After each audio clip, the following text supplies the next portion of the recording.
Hey, team players, welcome back. Today is a Trade Tuesday, so we're going to be talking all about the values that we have for our personnel across the board, how to make the most out of your teams and your lineups. And it's just an absolute great situation we have here. Knowing that we're in the middle of the season, the injuries are hitting hard, right? So we can't be hitting upon players that are going to screw us. We need to be able to know what these projections are moving forward. And we are incredibly glad to say that we are one of the absolute best in the business of giving you the accurate projections moving forward. And I love jumping in with a question out of the gate. Bob will be here shortly. Welcome back, Miggy. So, like I said, shoot us all your questions. We're ready to hear. That's what we're doing here at Local Football Flavor, making all kinds of fantasy money and betting money. But while the fantasy questions start getting queued up, I want to hit with something, as I was saying off the bat here, is that the injury front of this league puts in a lot of scary thoughts about when it comes time to actually putting money on bets for teams. But this is a good situation to sit back and realize the difference between a total score getting put up and most players' values. Most players in the NFL, when they go down, their impact upon the final score, not necessarily on how the play is going to get played, but on the final score, is rather negligible unless you're a quarterback or a superstar. So I bring that up as we go about talking about what the bets will be moving forward. So we do got our first question from a mom. Man, I love you, man. So should I hold Kelsey with the Pacheco injury news? I think you have to. So when we look at Kansas City overall, they were a running team last year, and they were a running team last year because essentially everyone tried to take away the over the top whenever we're talking about playing defense against Mahomes. But what did Kansas City do? They said, I don't want to play that way. They went out and got Worthy. So no matter how many people you put deep, Worthy will make you run deeper. And guess what? It's starting to show that that's reality. You look at it on film, you did see that Cincinnati was honoring that to the point where Rishi was able to step back into a gap deeper. Now, what the exploit of this is we just ran the ball whenever we couldn't throw it deep. Now that option isn't there. So they're not going to become like Denver, where they're averaging 6 yards total per attempt and not getting anything downfield. Because they can't run the ball, Kelsey's going to have to step up and be a volume catcher. They don't have a true running back aside from Pacheco. So the hope that I have is that Hilaire will get swing passes as extended handoffs, but absolutely hold on to Kelsey.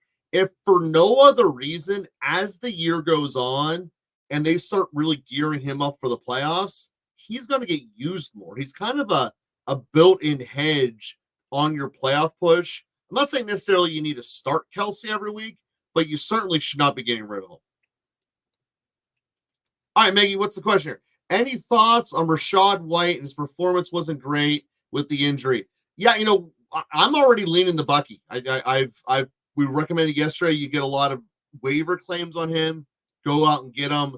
As we look at our rankings right here, Bucky is someone who's not stellar. I don't want to try to make it seem like he is.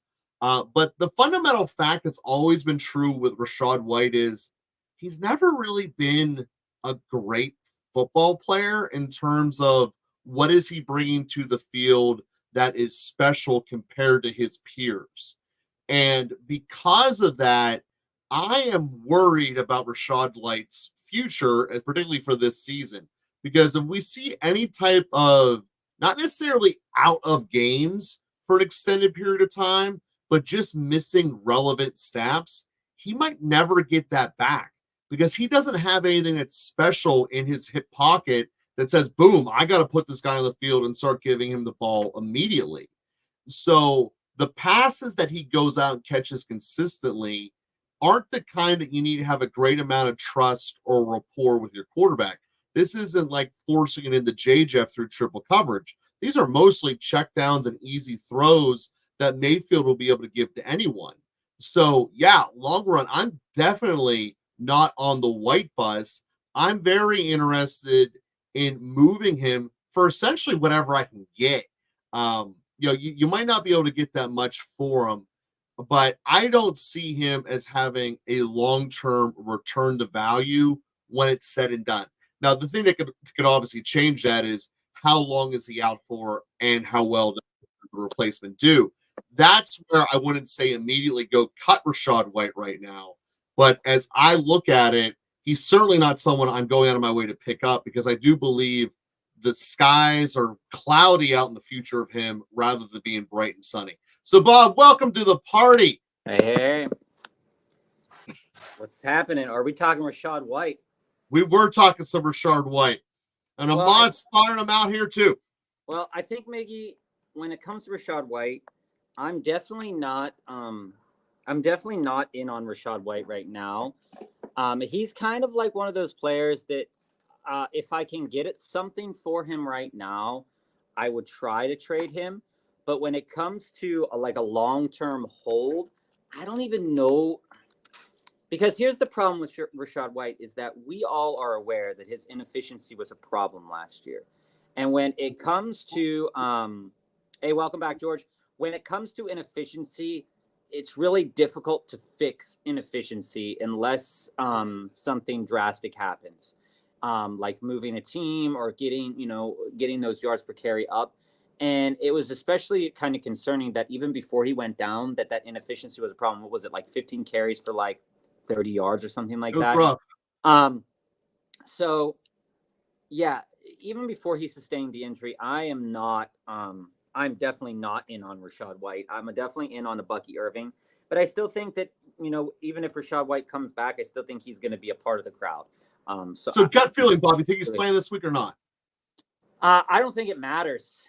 I really don't think it matters. Well, it does for how much carries Bucky's getting, how much yardage Bucky's getting. Yeah, it matters for he's playing or not. It matters for Bucky Irving, but I think I want to communicate this as well, is that when we look at the Denver Broncos defense here, they've allowed probably about the 11th most yards for running backs, but only 2 touchdowns. So when you look at them from a defensive standpoint, is that if I'm looking at Bucky Irving's probably going to get about, if he plays a full complement of carries, maybe 60 to 80 yards, possibly a touchdown. But Denver, hasn't they haven't really played anybody that's really good at passing either. So it's really hard to get a good lock on Denver as a defense, and I'm not sure I want to roll Rachaad White out, but I'd be more welcome to rolling Well, let me hit this on that point before we jump forward. It's not just Denver's defense. It's the fact that when you play Denver, and there's a couple teams like this, the Chargers the Panthers, Carolina is certainly in this department as well. The offense is so horrible that when you're playing them, the only way you can lose is by throwing a pick six. And that's the only part of Denver's defense that's actually worth writing home about. So how do you prevent that? You just run the ball into submission all day. Yeah. So I don't know if it's Denver's good at stopping the run. I think it's that why the hell bother trying to throw the ball and get an easy win? No, they're not good at stopping the run. They're the 11th worst. No, I mean, I don't know if they're good at stopping the pass or not. I said that backwards. I know they're bad at stopping the run. Yeah, it's just weird. It's a weird situation because they haven't really played anybody that's going to really challenge that much, and so that's kind of where I fall at in that. I don't think we've seen anyone who wants to challenge it that much either because they don't have to. For this and that question, might be the case all year. For this question, I'm on right now as it goes, there are a lot of creators, ourselves included, that are kind of in the vein that if they decide to give Carson Steele the complement of carries that they maybe communicate that they will, I think that Carson Steele is the runner. When it comes to, are they going to throw a lot of passes to Pirine? That's also a question because it comes down to snap share. It comes down to what the plan is in terms of, okay, how often am I on the field? So Pirine could be on the field a decent amount in the future, depending upon what happens with Kareem Hunt. Could be on the field a decent amount in the future, but it doesn't mean that he's going to catch anything. He might be there to block. He might be there on a designated pass play, but it might not go to him. It could go to somebody else. With Steele, I think that Steele is going to be the runner for this team. This running, this is the major question of the week. week. I'm just not sure that either are going to be very good plays. for the upcoming slate of games. So when we look at who Kansas City plays this week, we're looking at the Atlanta Falcons. And when we look at the Atlanta Falcons, we look at a team that, they kind of got torched on the ground recently. And they're decent enough through the air. So the question begs, even though they're getting torched on the ground, the touchdowns, they've only let up 1 touchdown so far through 2 games. 78 carries, though, that's considering that they basically face 2 very premier the two Pennsylvania teams who just want to run it. The thing with Atlanta is they have very good safeties, and no one's really had to throw it on. By the way, Bob, how horrible was the end of that game last night? It was great if you had money on Atlanta, which we did. It was great if you had money on Atlanta defense, and on Drake London. That defense was so horrible. Bob, if you're going to read the question, just jump to and put it on the screen. You keep doing it. You read it before you put it on the screen. I didn't read You're doing it subconsciously, man. You're just answering the questions as you're reading them before you push the buttons. So this is for George. So hopefully that answered your question a little bit. I'm not really bullish on either of these players because when it comes to these 2 guys, if Kareem Hunt's there, Kareem Hunt is going to be involved, and it's going to be kind of problematic. Maybe not involved this week, but he will be in the future. See, I still think Hilaire's going to outperform him. That's what I'm saying. Then you also have Clyde Edwards-Helaire. And, again, Carson Steele may have been more prepared for the last game, but that doesn't mean he's going to be more prepared for the game coming up. Hilaire didn't get a hat because he doesn't play special teams. Hilaire's going to dress this game. He's going to take the lion's share of the ball. And that's the part everyone's overlooking. Problematic. So you just traded away Brian Robinson for Jamison Williams. Context about the league. Been in the league 9 to 10 years, and it's very difficult to make trades. Average there about 1 to 2 trades per year. So I tried to trade for Garrett Wilson, Chase, and Rice, but the owners wanted something crazy. Example, Barkley, so this was the best I can do. Now that I have JMO, should I drop Adonai Mitchell for JSN rather than Trey Benson for JSN? Yes. Yes. I think that when it comes to what we talked about yesterday, when we talked about Adonai Mitchell, is that's a major upgrade for you, George, by the way. That was a good cycle. The amount of targets just aren't there for Adonai Mitchell right now for you to want to roster him and for you to want to play him. Jamison Williams has about 20 targets so far this year. He's getting involved in the red zone, 5 targets in the red zone, which is really nice. Then you're flipping Adonai Mitchell for JSN. You're holding on to Trey Benson. Trey Benson is going to be, like we said, if James Conner goes down, this offense isn't inept, and Trey Benson could, with Amari DeMarcado there as well, could get a nice, decent chunk of yardage, nice, decent chunk of snap share if James Conner were to go down. So getting JSN is definitely fabulous if you let go of Adonai Mitchell. I like the trade. I like the trade for a couple of reasons, but we're going to let Joe share a little bit about what he thinks there. Well, just talking specifically about these players is that you've done a lot of great things there, first off, with the sequence of upgrading it. And when we look specifically at Adonai Mitchell, he doesn't ever really have the potential upside of making it that you're going to want to start him at any point. That passing game with Richardson is just so inefficient, and you're never going to see the volume there. The argument can be made with JMO that at some point Laporta's going to come out of the closet and JMO's going to get diminished in his return, and that's totally possible. But JSN, the Jigba, is not going to have that problem. The Jigba is, of the players you're acquiring here, going to be the best of the bunch once we're talking about week 8 or so. So, yeah, you might be chasing some points now and just doing matchups between JSN and JMO, which there's nothing wrong with that. But I do believe your long-run answer is going to be JSN playing as you do your playoff push. Yeah, especially as my boy Lockett deteriorates. And to build off of that, Miggy, when it comes to Sam Laporta, I actually just traded for Sam Laporta in our home league. I floated by Ridley and Pitts. Like I said on the broadcast yesterday, I thought Pitts was going to have a good game.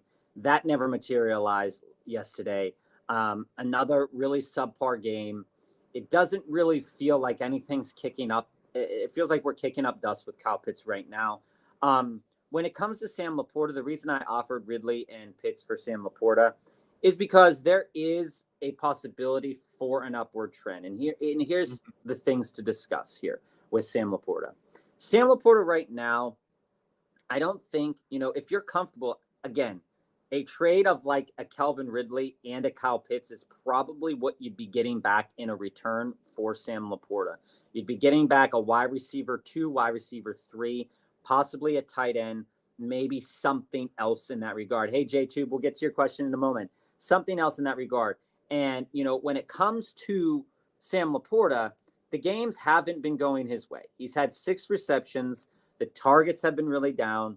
Last year, he got really a lot of red zone targets, and those have been kind of gobbled up by other players on that team. This was something we discussed many weeks ago in a row, actually, where we were talking about Sam Laporta, and there's not much upswing to the stat line last year unless Jared Goff were to improve. For the last 2 games, Jared Goff hasn't looked like he improved. Welcome, Mick. We'll get to your question in a moment. Jared Goff has not yet improved. Also, within that same vein, we also brought up this concern, and most content creators were thinking about this as well, how is J-Mo, a healthy Jameson Williams, with a full offseason of practices, going to be implemented into this offense? And with that implementation into the offense, with Amon-Ra there, potentially injured, but with Amon-Ra there, Tua's on IR. With Amon-Ra there, the pass catching is going to go certain directions, certain games. And this is something that we knew was going to happen. It's in the same vein of most tight ends will cede some of their receptions to the wide receivers. And this is why we see these tight end numbers kind of dropping down, with Hunter Henry and Mike Gesicki being like, and Brock Bowers being like the coup de grace tight end at the moment.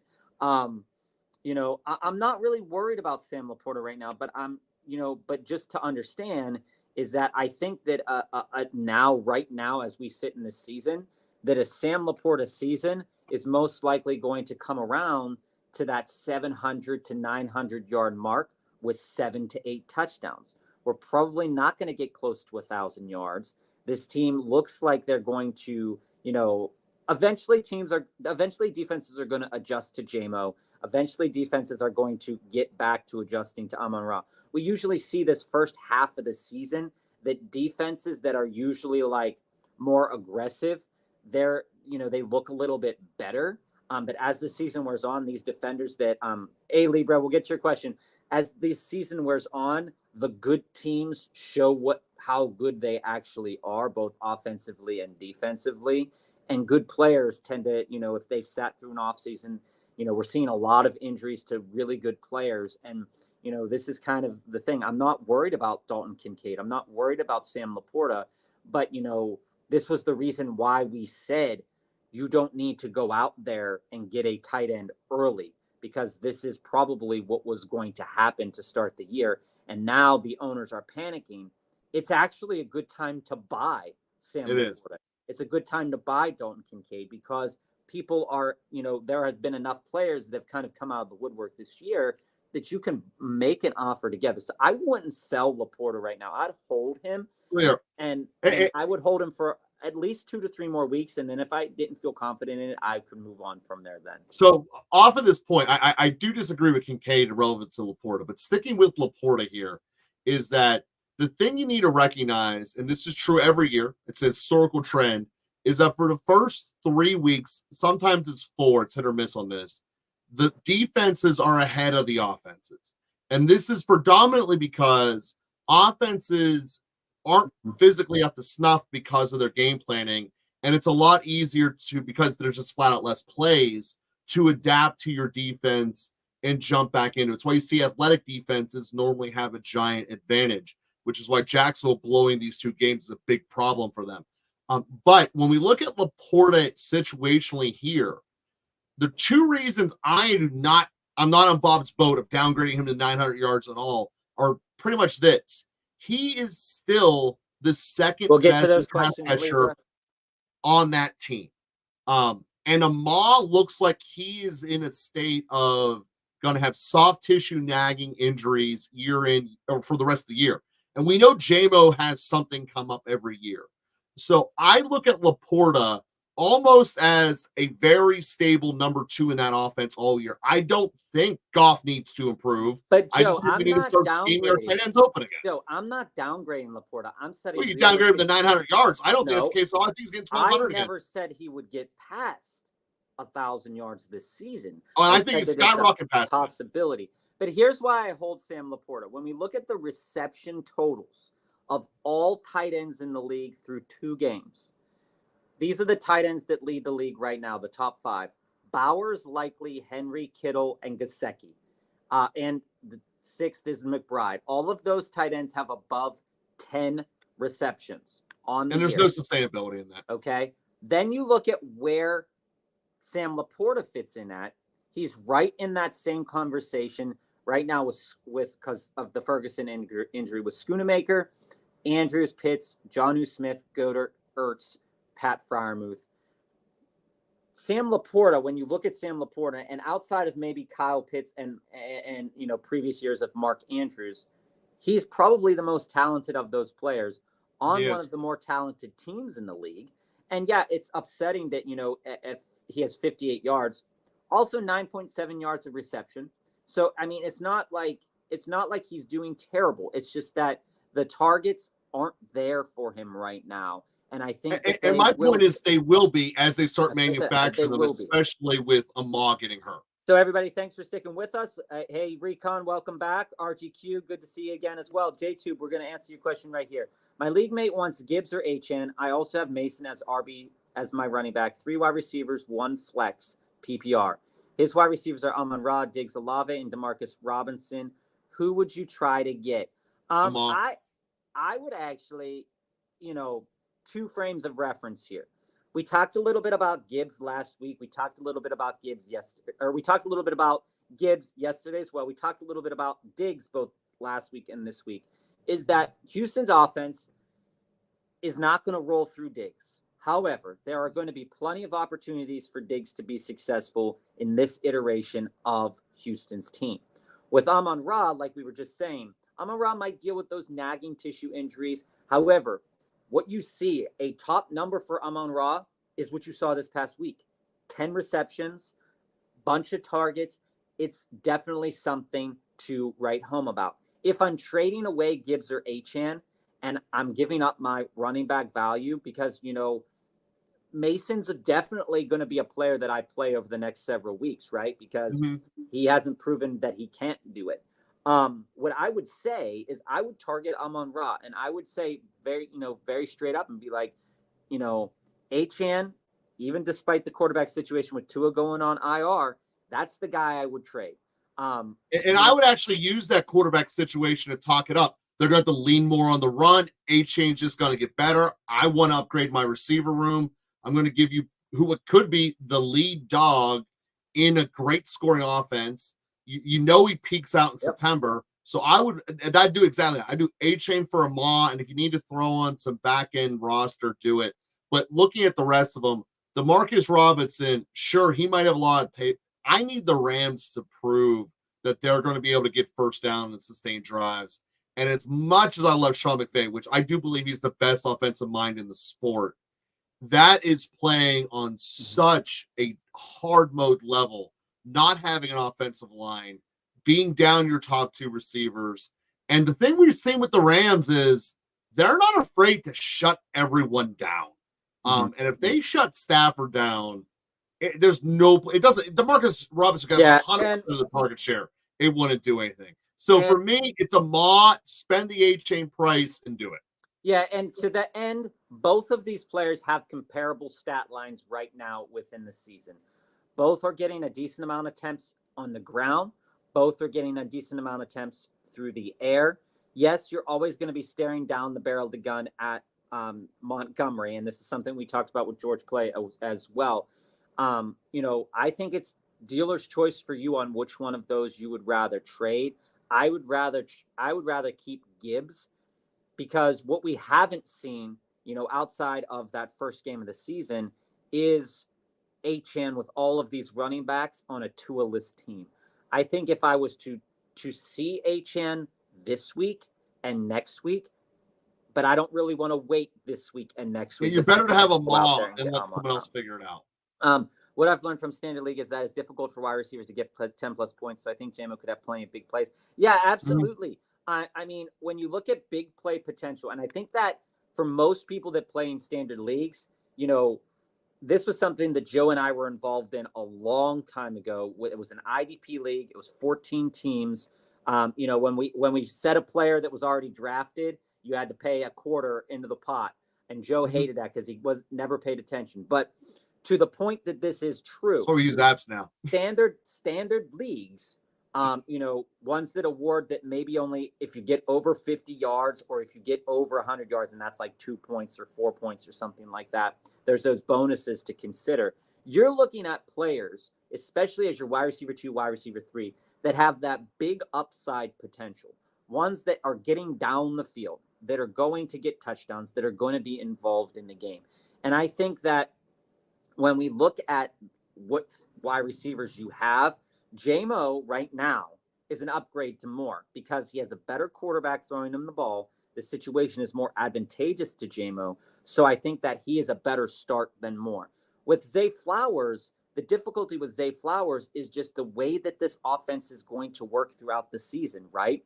I see all your questions. We'll get to your questions in a moment. So when we get to Zay Flowers had a great week this past week. The previous week, not a great week. So Zay is going to be kind of up and down, depends on what he does with what he is given, because he's more of that intermediate kind of guy. He's not your downfield player. And then Waddle, we know what Tua's injury. Is Skylar Thompson the quarterback? Is Tyler Huntley a quarterback? That's going to take at least 2 to 3 weeks to figure out because Tua's just been put on IR. He's most likely not coming back this season. So we really, with you going out there and getting JMO, it's a really smart decision. It solidifies your team. You're also going out there getting JSN. I think JSN is a better play than Moore, but not as good as a play as Flowers. But that's kind of just, I think it depends on the matchups. We'll have to look at the matchups this week to see which one would be a better George, start. ranking those 5 guys as far as what I'd want moving forward of JSN and JMO added I got to you, the RG2. list. I'm going to put Flowers on top of it, then JSN, and then knowing the rest of it's going to be JMO for standard leagues because the volume of Moore is irrelevant, and Waddle's probably done as well with 2 of being out. So, Mick, my team is Fields, Love, Achane, Hall, Adams, Rice, Neighbors, Kittle, bench Dowdle, Dell, JMO, Odunze, Colts defense. For waivers, looking at Braylon Allen, Steele, Raiders, Derek Carr for QB stream, 9th pick. Any recommendations? All right, so this is where I fall on this. You have Hall, and we talked a little bit about this yesterday in terms of Braylon Allen. Hall must have been dealing with something. He came out a little bit. You know, they were talking to him on the sidelines. Braylon Allen could be a good standalone value. Could be. If Hall goes down, he could be a great opportunity, right? When we look at Carson Steele, he doesn't really fit into the framework of your team. I don't think for you it's worth going out there and getting Carson Steele. I think that if I'm looking, I think that I'm not using a waiver claim on them, but I think I would definitely start the Raiders over the Colts this week. Yeah, absolutely. 1,000%. Even knowing that Andy Dalton is playing and Bryce Young is not, I still think they're a better Is there start. a chance Andy Dalton, Bob, let me just on that sign up.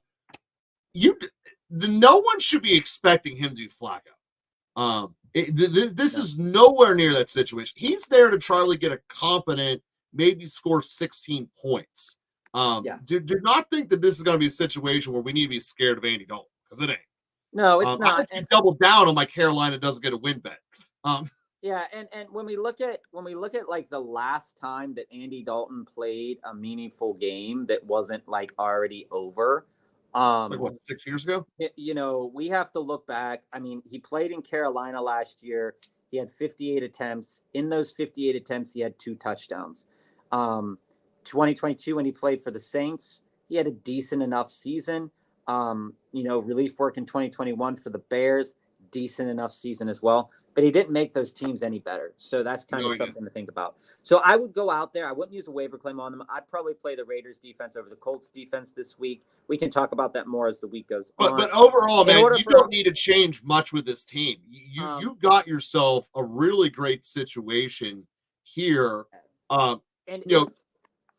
Joe, let me just say something about Derek Carr, right? When it Mhm. comes to Derek Carr, I would, you know, Fields is probably not going to do great this week either. He's going to be probably like one touchdown, 200 kind of yards, maybe And then he's going to get benched for the rest of the year. maybe 40, 50 yards on the ground. I think that you do have to pick up Carr this week. I think you do. I think you do start Carr this week because when we look at who they're playing, In Carolina. when they're playing, when New Orleans is playing Philadelphia, and Philadelphia from a receiving defense standpoint here, let me get the stats up here. From a receiving defense standpoint here, we have a team that is top 6 in yards allowed in terms of overall yards allowed. And they've let up 4 touchdowns, and they've let up 7 plays over 20 yards, and they've let up a 70-play long. Guess who that fits?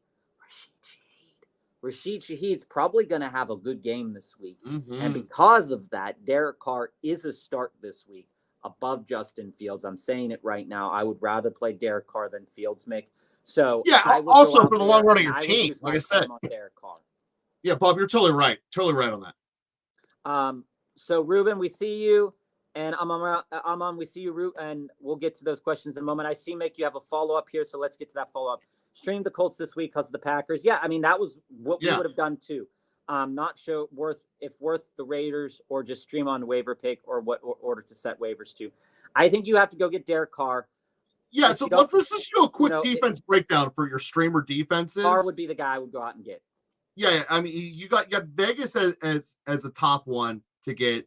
Tampa, maybe they're streamable in your league, maybe not, but anything that Denver's putting out there is a complete disaster. And so there's a couple of them out there that I wouldn't be afraid to go get. I wouldn't be afraid to stream Cleveland, although they probably are not available because the Giants ain't bringing anything to the table. There's a bunch of them out there, but definitely Vegas is the top of the list. And Mick, to your question here, to your follow-up question before we get to some other questions, I do feel like Carr for your team is a priority. I would set him as a priority for me. He's been one of the best quarterbacks, if not the best quarterback throwing the ball so far this year, and he faces a defense that's really bad at defending the pass. Kirk Cousins got 240-plus yards against him and threw for 2 touchdowns. That is not good. Nino, we see you. Let's get up to some of these other questions that were here as well. Amon, what are some running backs that I could target trading away Ridley and Singletary? I need a solid running back badly. My other running backs are Rashad White, Bucky Irving, Mostert, and Bigsby. You need a starter other than Mostert. Currently, my second highest scores are Hurts and Aubrey, not looking good. Yeah, I mean, we are all dealing with these struggles of injuries, concerns that are happening. I mean, I had Debo go down, Kupp go down, Walker go down, Love go down. In my one league, I had my top 3 picks go down. This is something that we're all dealing with. When it comes to this week, so let's think about, players to go after this week, next week, and the week after, kind of try to get you some buildup of some wins. I'm not really targeting a guy like Najee because the Chargers have proven that they're pretty good at defending the run throughout the first 2 weeks. Although they're playing the Colts next week, and Najee the Steelers in general will run right through the Colts. The Colts do struggle in terms of defending the run. So that's something to consider. The other thing I want you to really consider is when you just went through your roster here, you're not in a spot where your beggars can be choosers right now. You basically need someone who doesn't have a good quarterback, and you're taking their best running back they got because Hurts is your best trade asset, not Ridley. You can't trade Hurts. You can't trade Hurts. You can if you have someone who has an underperforming quarterback like Tua, and that's all they have. Yeah, you can get a return on Hurts. I think the guy who has Tua probably will have waiver prioritized Carr, so I don't know if that's going to be a possibility. Here's some players that I think I would go after. We're going to look up the Rams schedule right now. I think any rusher that's heading against. So the Rams are playing the Niners this week and the Bears next week. I think it would be and here's the thing too about the Bears, right? The Bears this week play Indy. I think if you need a win right now in these next 2 weeks, a guy you could go out that's going to be really cheap could be Swift. Khalil Herbert or Yeah. Swift. Both of those backs, I think, are good trade targets for the next 2 weeks to kind of get you in line. I think that also Yeah, because then they play the Rams the following week, who can't stop anyone. right, and then when we look at and then they got Carolina the week after. Yeah, Herbert, the Chicago backfield's a very good place to be shopping right now. Herbert and Swift are the guys I would definitely target on. They're not going to cost you a lot of money. They're not going to cost you an arm and a leg. I actually think that if you're worried about Rachaad White, I think that people are also equally as worried about Swift and Khalil Herbert. I think that those would be two players that I would kind of prioritize and see what's happening there with them. And they're also two guys that are on the rise within that building because they're understanding that Caleb Williams is not the answer. If you watch that game, you see that DJ Moore believes Caleb Williams is not the answer, which means to calm the pot, you just run the ball instead. So I do believe that we're going to see a good running output for the next 3 games out of the Bears. Also, you might be able to. You already have Devin Singletary. You might be able to buy into. You might be able to buy into like a Zeke Rico Dowdle kind of thing, but I would rather have Swift and Herbert. I think right now those are the guys that I would target. And kind of, hey Brad, what's up? And kind of go from there. So Libra, big trade advice for rest of PPR season: Anthony Richardson and Saquon for Bijan and Stroud. I think I do that. And there's a couple reasons why I think I do that. While I think Saquon definitely has the contention to be top 3, if not running back 1 finish on the season, Bijan also has the capability to be top 3 running back 1 over the course of the season, especially with Christian McCaffrey going down.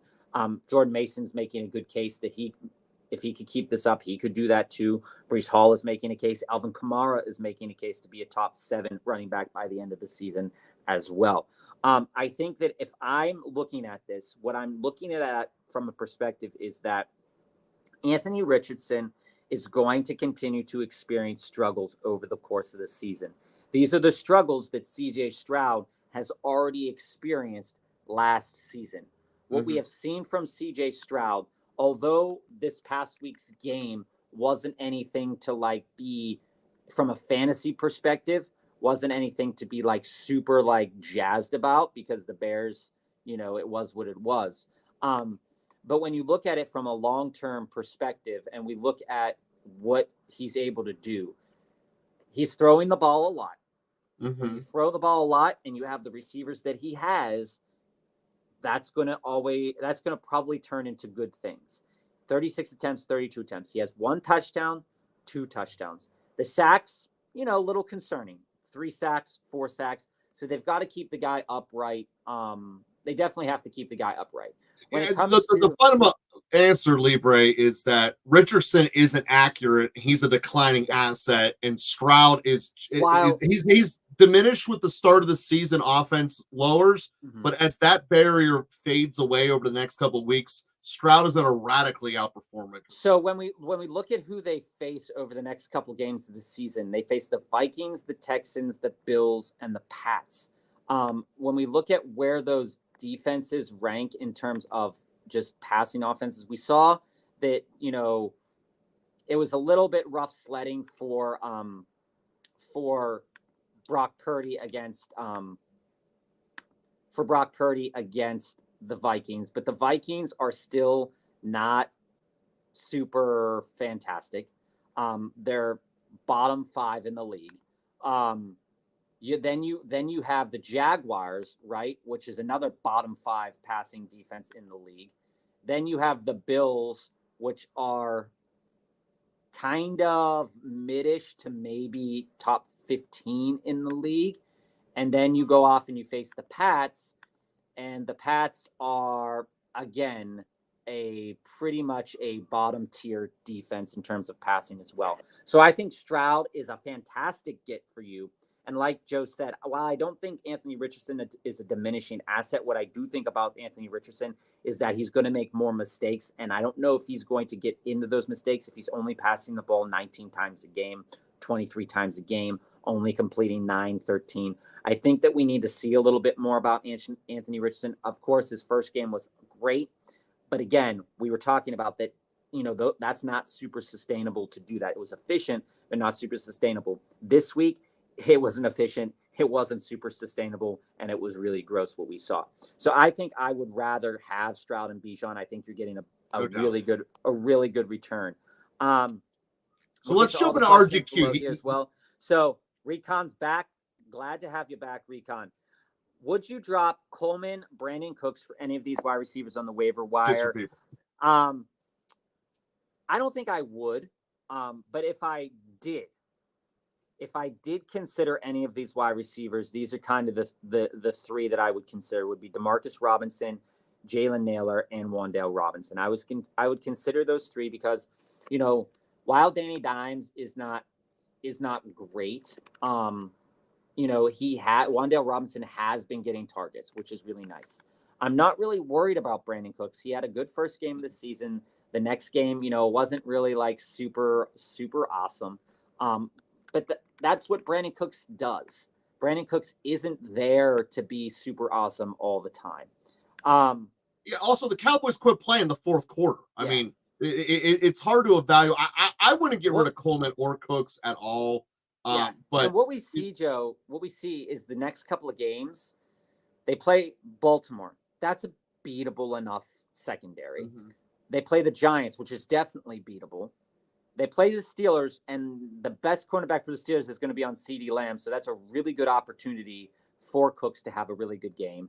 Then they play Detroit, who, they're also bottom 10 in terms of passing yards allowed. And so, as I look at it, there's a lot of opportunities for Cooks to put up good games. This game was bad.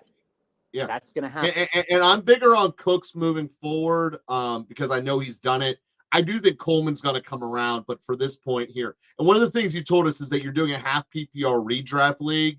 Mm-hmm. So that being said, I understand where you're coming from. Keeping Coleman for him to develop for next year is irrelevant, but still, Coleman is still a step above the rest of these. Recon, we love you, and for anybody in the chat, Recon is one of our returning guests from last year, did win his championship. Mm-hmm. We love to have championships back. We love to help you make championships. Some of us are off to a rough start this year, but there's always room to We'll fix it through. Recon, we love your story. We love getting you the win. Recon.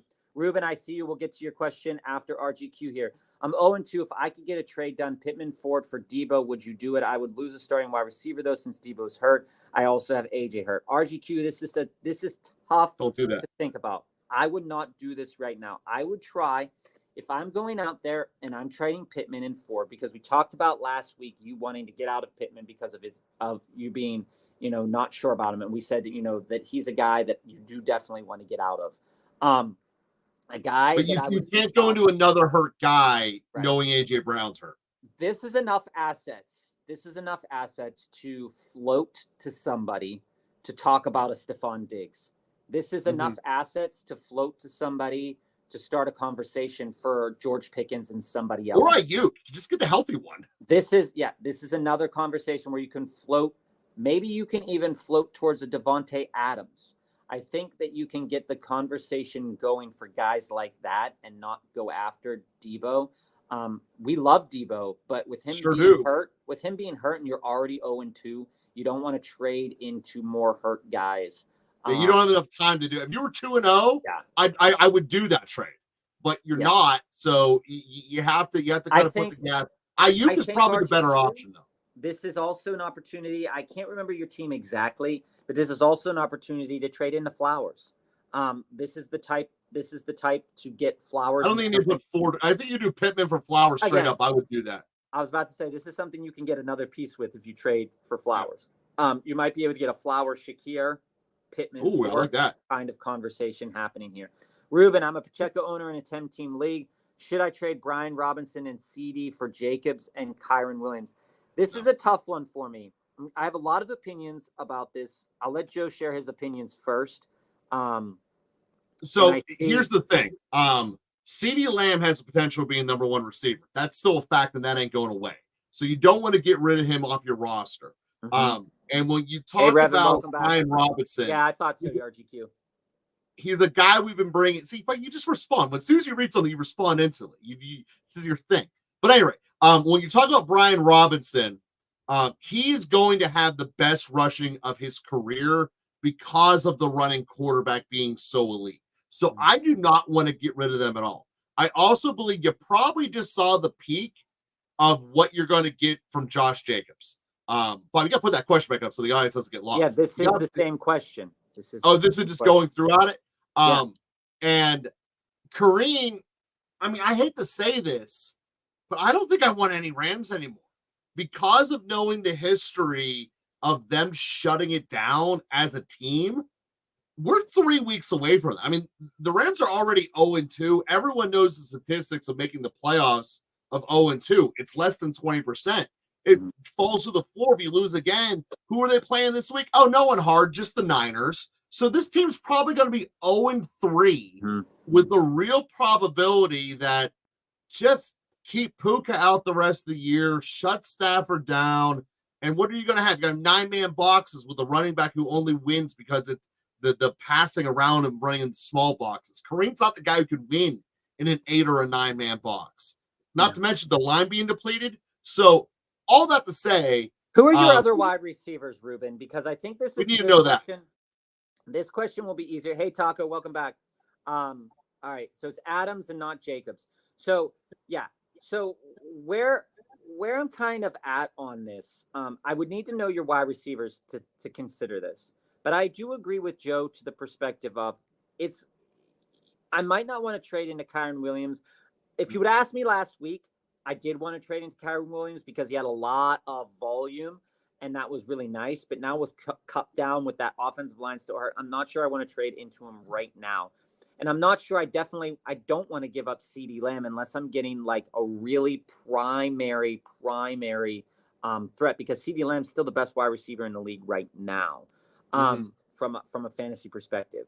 So when I look at what you have here, and I see that you have Godwin, Marvin Harrison Jr., Lamb, Waddle, and Jameson Williams, I would actually, and I know this sounds like sacrilegious to do this, if I'm looking to move a player right now, and it seems, like I say, I know it seems sacrilegious to do this right now, I think what I might try to do is I wouldn't move Brian Robinson, but I would see what running back I could get for Chris Godwin.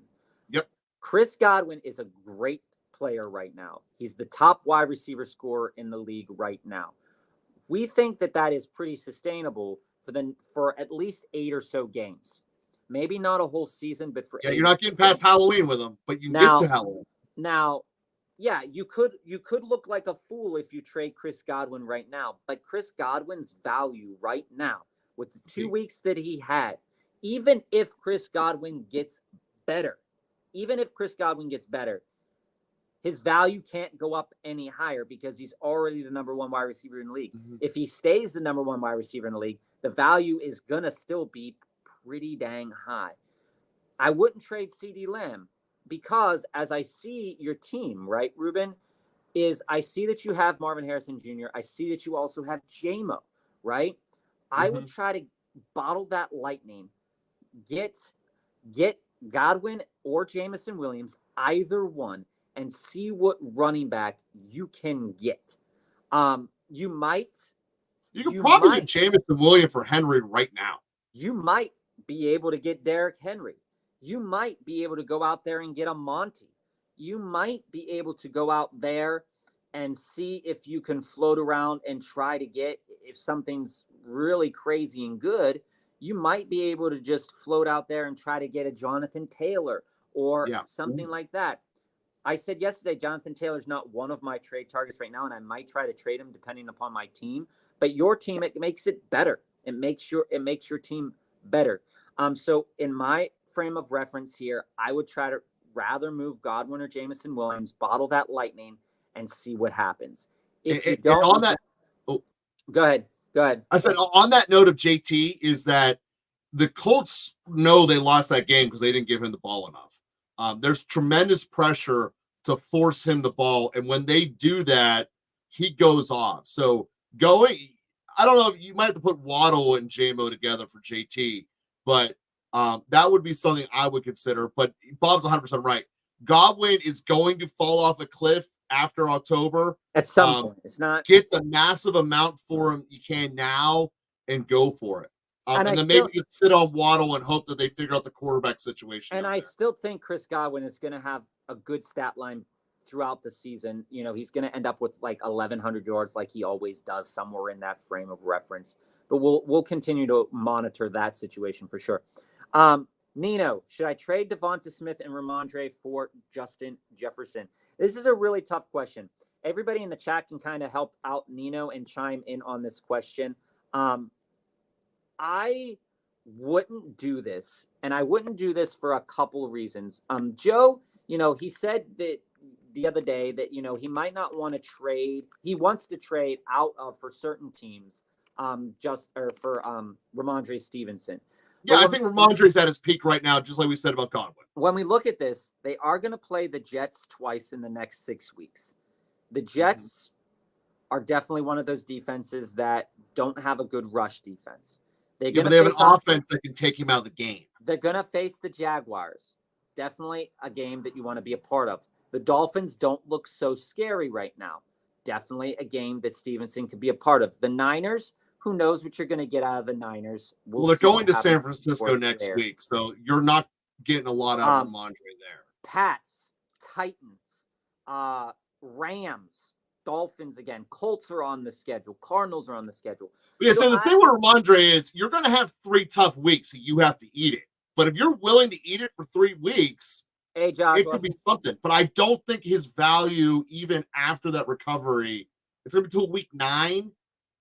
Yeah, I would rather get rid of him now for the peak of the power. I just don't think Jettis is the right return. Yeah, and I don't think that Devonta Smith is that right piece with Justin Jefferson as well, because we don't know what this AJ Brown thing could be a lingering multi. Yeah, I want to keep Devonta. I want to keep Devonta Smith. I see where you're going with this, but if I'm trading those 2 players, I'm going to try my best to go after CeeDee Lamb. I'm going to try my best to go after. You know, I wouldn't trade either of those for Tyreek Hill, but again, some of that conversation to get thinking about. Justin Jefferson is perfectly good enough from that perspective, but also he's already dealing with a little bit of an injury, and I'm not trading. That's why I'm not trading. I wouldn't do that. Really great players. I'm not trading 2 really great players for a person that's already dealing with a little bit of an injury. I know I see what you're trying to do there, but I definitely, you know, would think about it. Would you trade Waddle for Derrick Henry? Yes. If I'm getting Derrick Henry, I want Derrick Henry. We know what we saw from this past week is that the way they use Derrick Henry could be problematic depending upon how this game script goes. If they're leading this game, or if they're if they're trying to come back, Derrick Henry's probably not part of the game plan as well. If they want to hold him back in the 3rd quarter, 4th quarter, you might not get a Derrick Henry in the 4th quarter. But this, you know, if Derrick Henry, again, could put up 60 yards and a touchdown, that's good enough. We're not really sure what Waddle's going to do with this new quarterback situation. I would trade out of Waddle. It's certainly an upgrade. Yeah, that to me is a no doubt. Get Henry on your team. And the other thing, watching Baltimore's offense is it is dramatically better when Henry is getting the ball opposed to when they're running the thing through Lamar. They haven't accepted that internally, but they themselves, being the Ravens, are 0-2, staring down the gauntlet of Dallas, Buffalo the next 2 weeks, and then they got at Chicago and at Washington. So you got 2 winnable games. And if you start 0-4, you're out of it. And the plus side for Derrick Henry, Joe, is that he's 13th in the league in attempts. Granted, he might not be the highest in the league in yards.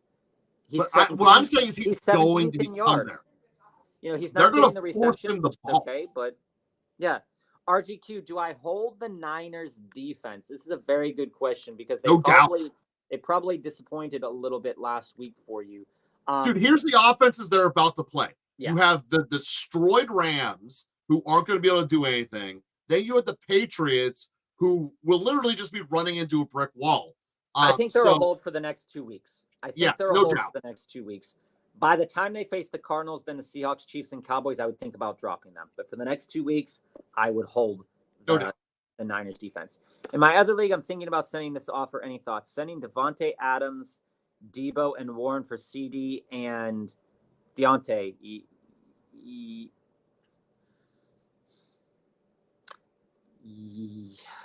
That's see again. I don't think I do that.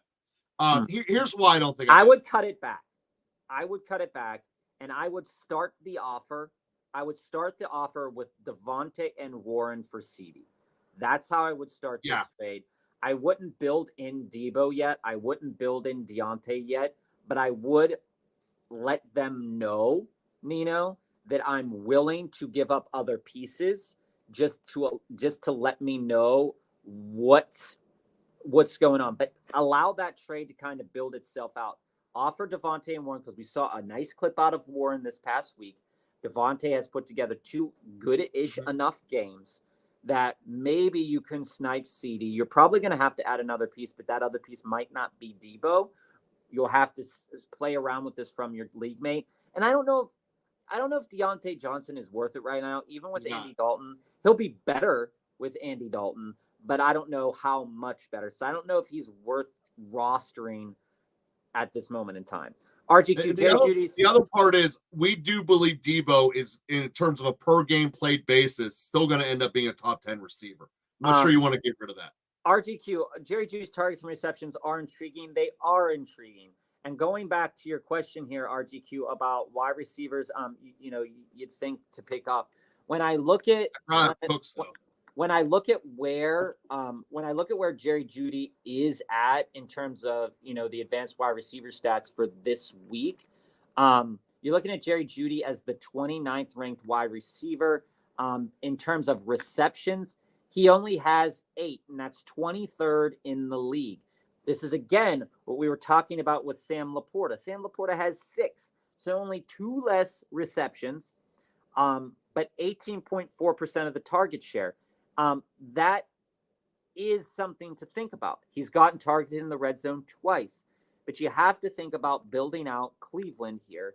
Is that, does this mean that Deshaun Watson is looking better? This is something we talked about in the offseason too, because I said that as a 11th, 12th, 13th round wide receiver in best ball, I was in on Jerry Jeudy because I was intrigued by games like the one he had this past week. But again, it was against Jacksonville. Jacksonville's trash. The next game, Cleveland's about to play 3 trash defenses. Yeah. The next one is against the Giants, so that's definitely intriguing to me. Fifth week of the season is against Washington. So I'm not going to walk back anything I said about Naylor or Robinson or Wandale, or anything I said about Brandon Cooks, or anything I've ever said about Keon Coleman. But these next 3 weeks, actually the next 4 weeks against Philadelphia, do I think that Jerry Jeudy could return and continue to give you over the next 4 weeks 5 for 70 yards? Yes. But that is not dependent on Jerry Jeudy. That is dependent on Deshaun Watson. And so if I'm rolling out a second flex, I think that Jerry Jeudy is a great second flex option over the next 5 weeks. But do I want to roll him out as my first flex is the question. Do I want to roll him out as my wide receiver 3? Well, the ultimate question is, do you want to roll him out over Brandon Cooks? And no, I don't want to invest in anything with Watson compared to Dak. And that's essentially what your question is. Talent-wise, Cooks and Jeudy aren't that dissimilar. Their situation isn't that dissimilar. The key difference is Dak will be able to get an accurate ball that's catchable, and Watson won't. So, yeah, and just to build off that, Cooks 6 for 59 yards over the course of the season so far. He's had 9 targets. And when we go back up here to Jerry Jeudy's had 14 targets and caught 8 balls for 98 yards.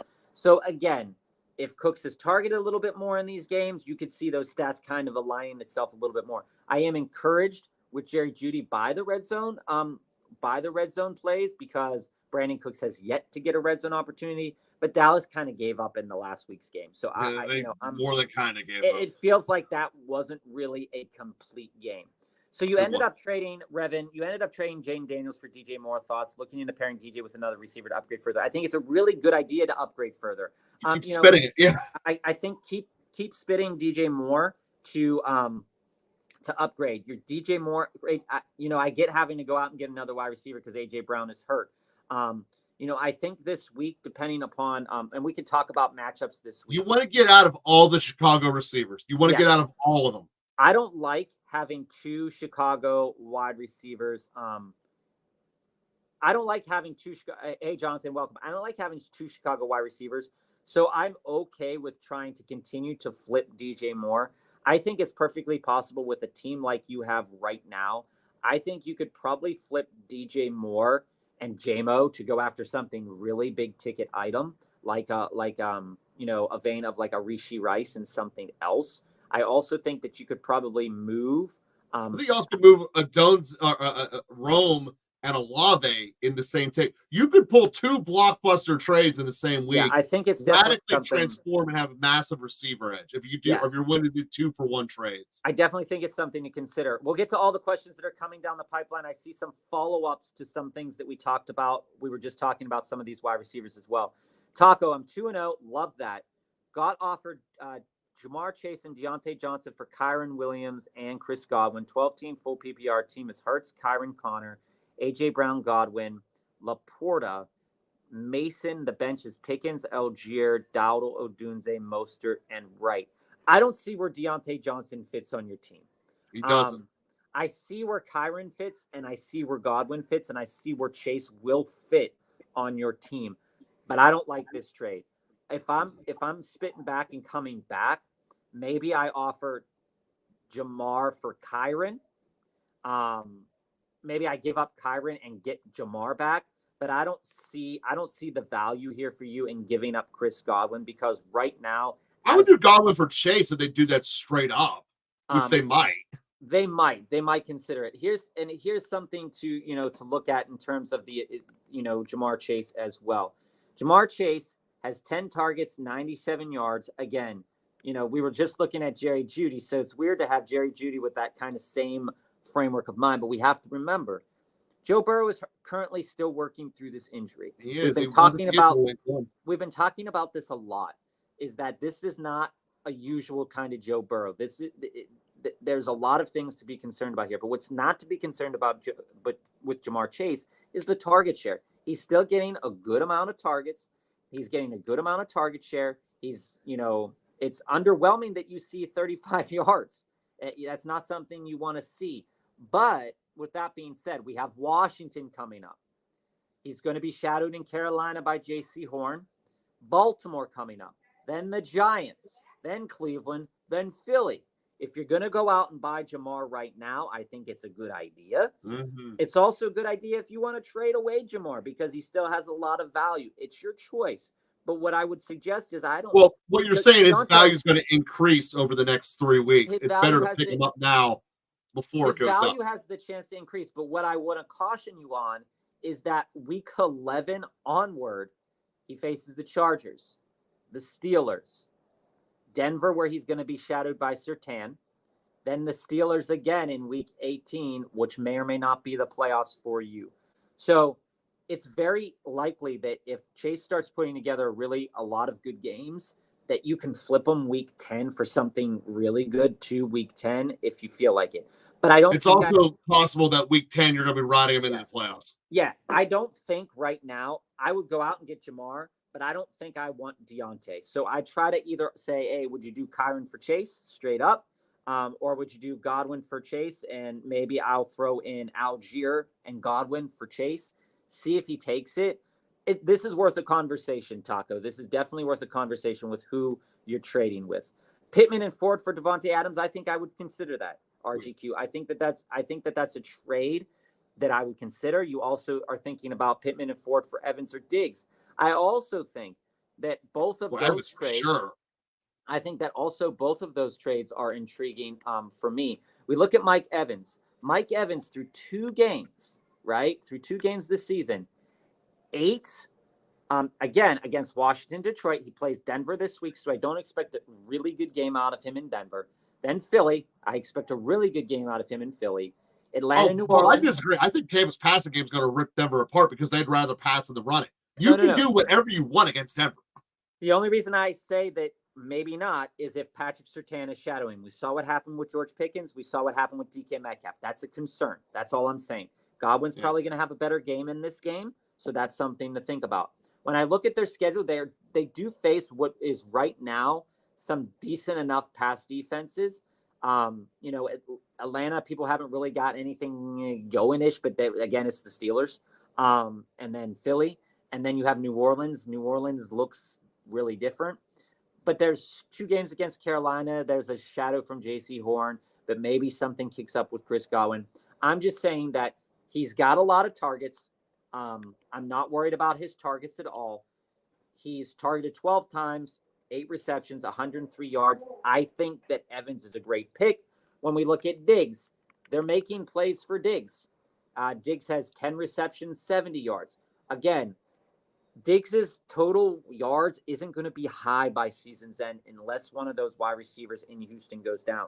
So if we look at Diggs is probably going to finish in a conversation of 750 yards to maybe topping out at 1,100 yards and potentially, like 8 to 12-ish touchdowns, depending upon how those games work. I would rather go out and get Evans, but also I like Adams. I think that Adams is, right now, 14 receptions, 169 yards. You look at, Gardner Minshew has been playing well enough.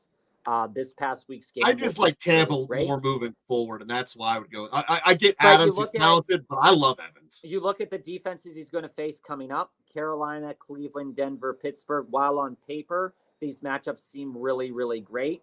Carolina has J.C. Horn. Denver has Patrick Surtain. Steelers have Joey Porter Jr.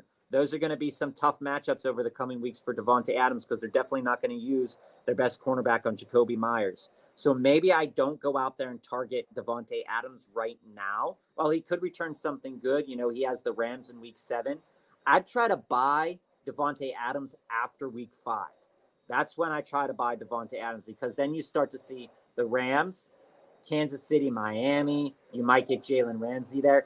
It gets a little dicey there. So if I were you, I would definitely go after Evans, followed by Diggs, followed by Adams. Those are the 3 guys that I would try to target. And I actually think that you could probably float out there Pittman for Evans first and say you're willing to add in another piece and allow the guy to pick his another piece just to see where he's at. Yeah, that is different than what you're asking. Now, the reason we would do that is you don't let him pick what he wants to pay you. You tell him, I want to buy Evans, and then go from there. So a little bit different than how you were proposing it there, RGQ. And we'll get to all the thoughts and comments coming down. We have not forgotten about anybody. Like sending these 2 trades.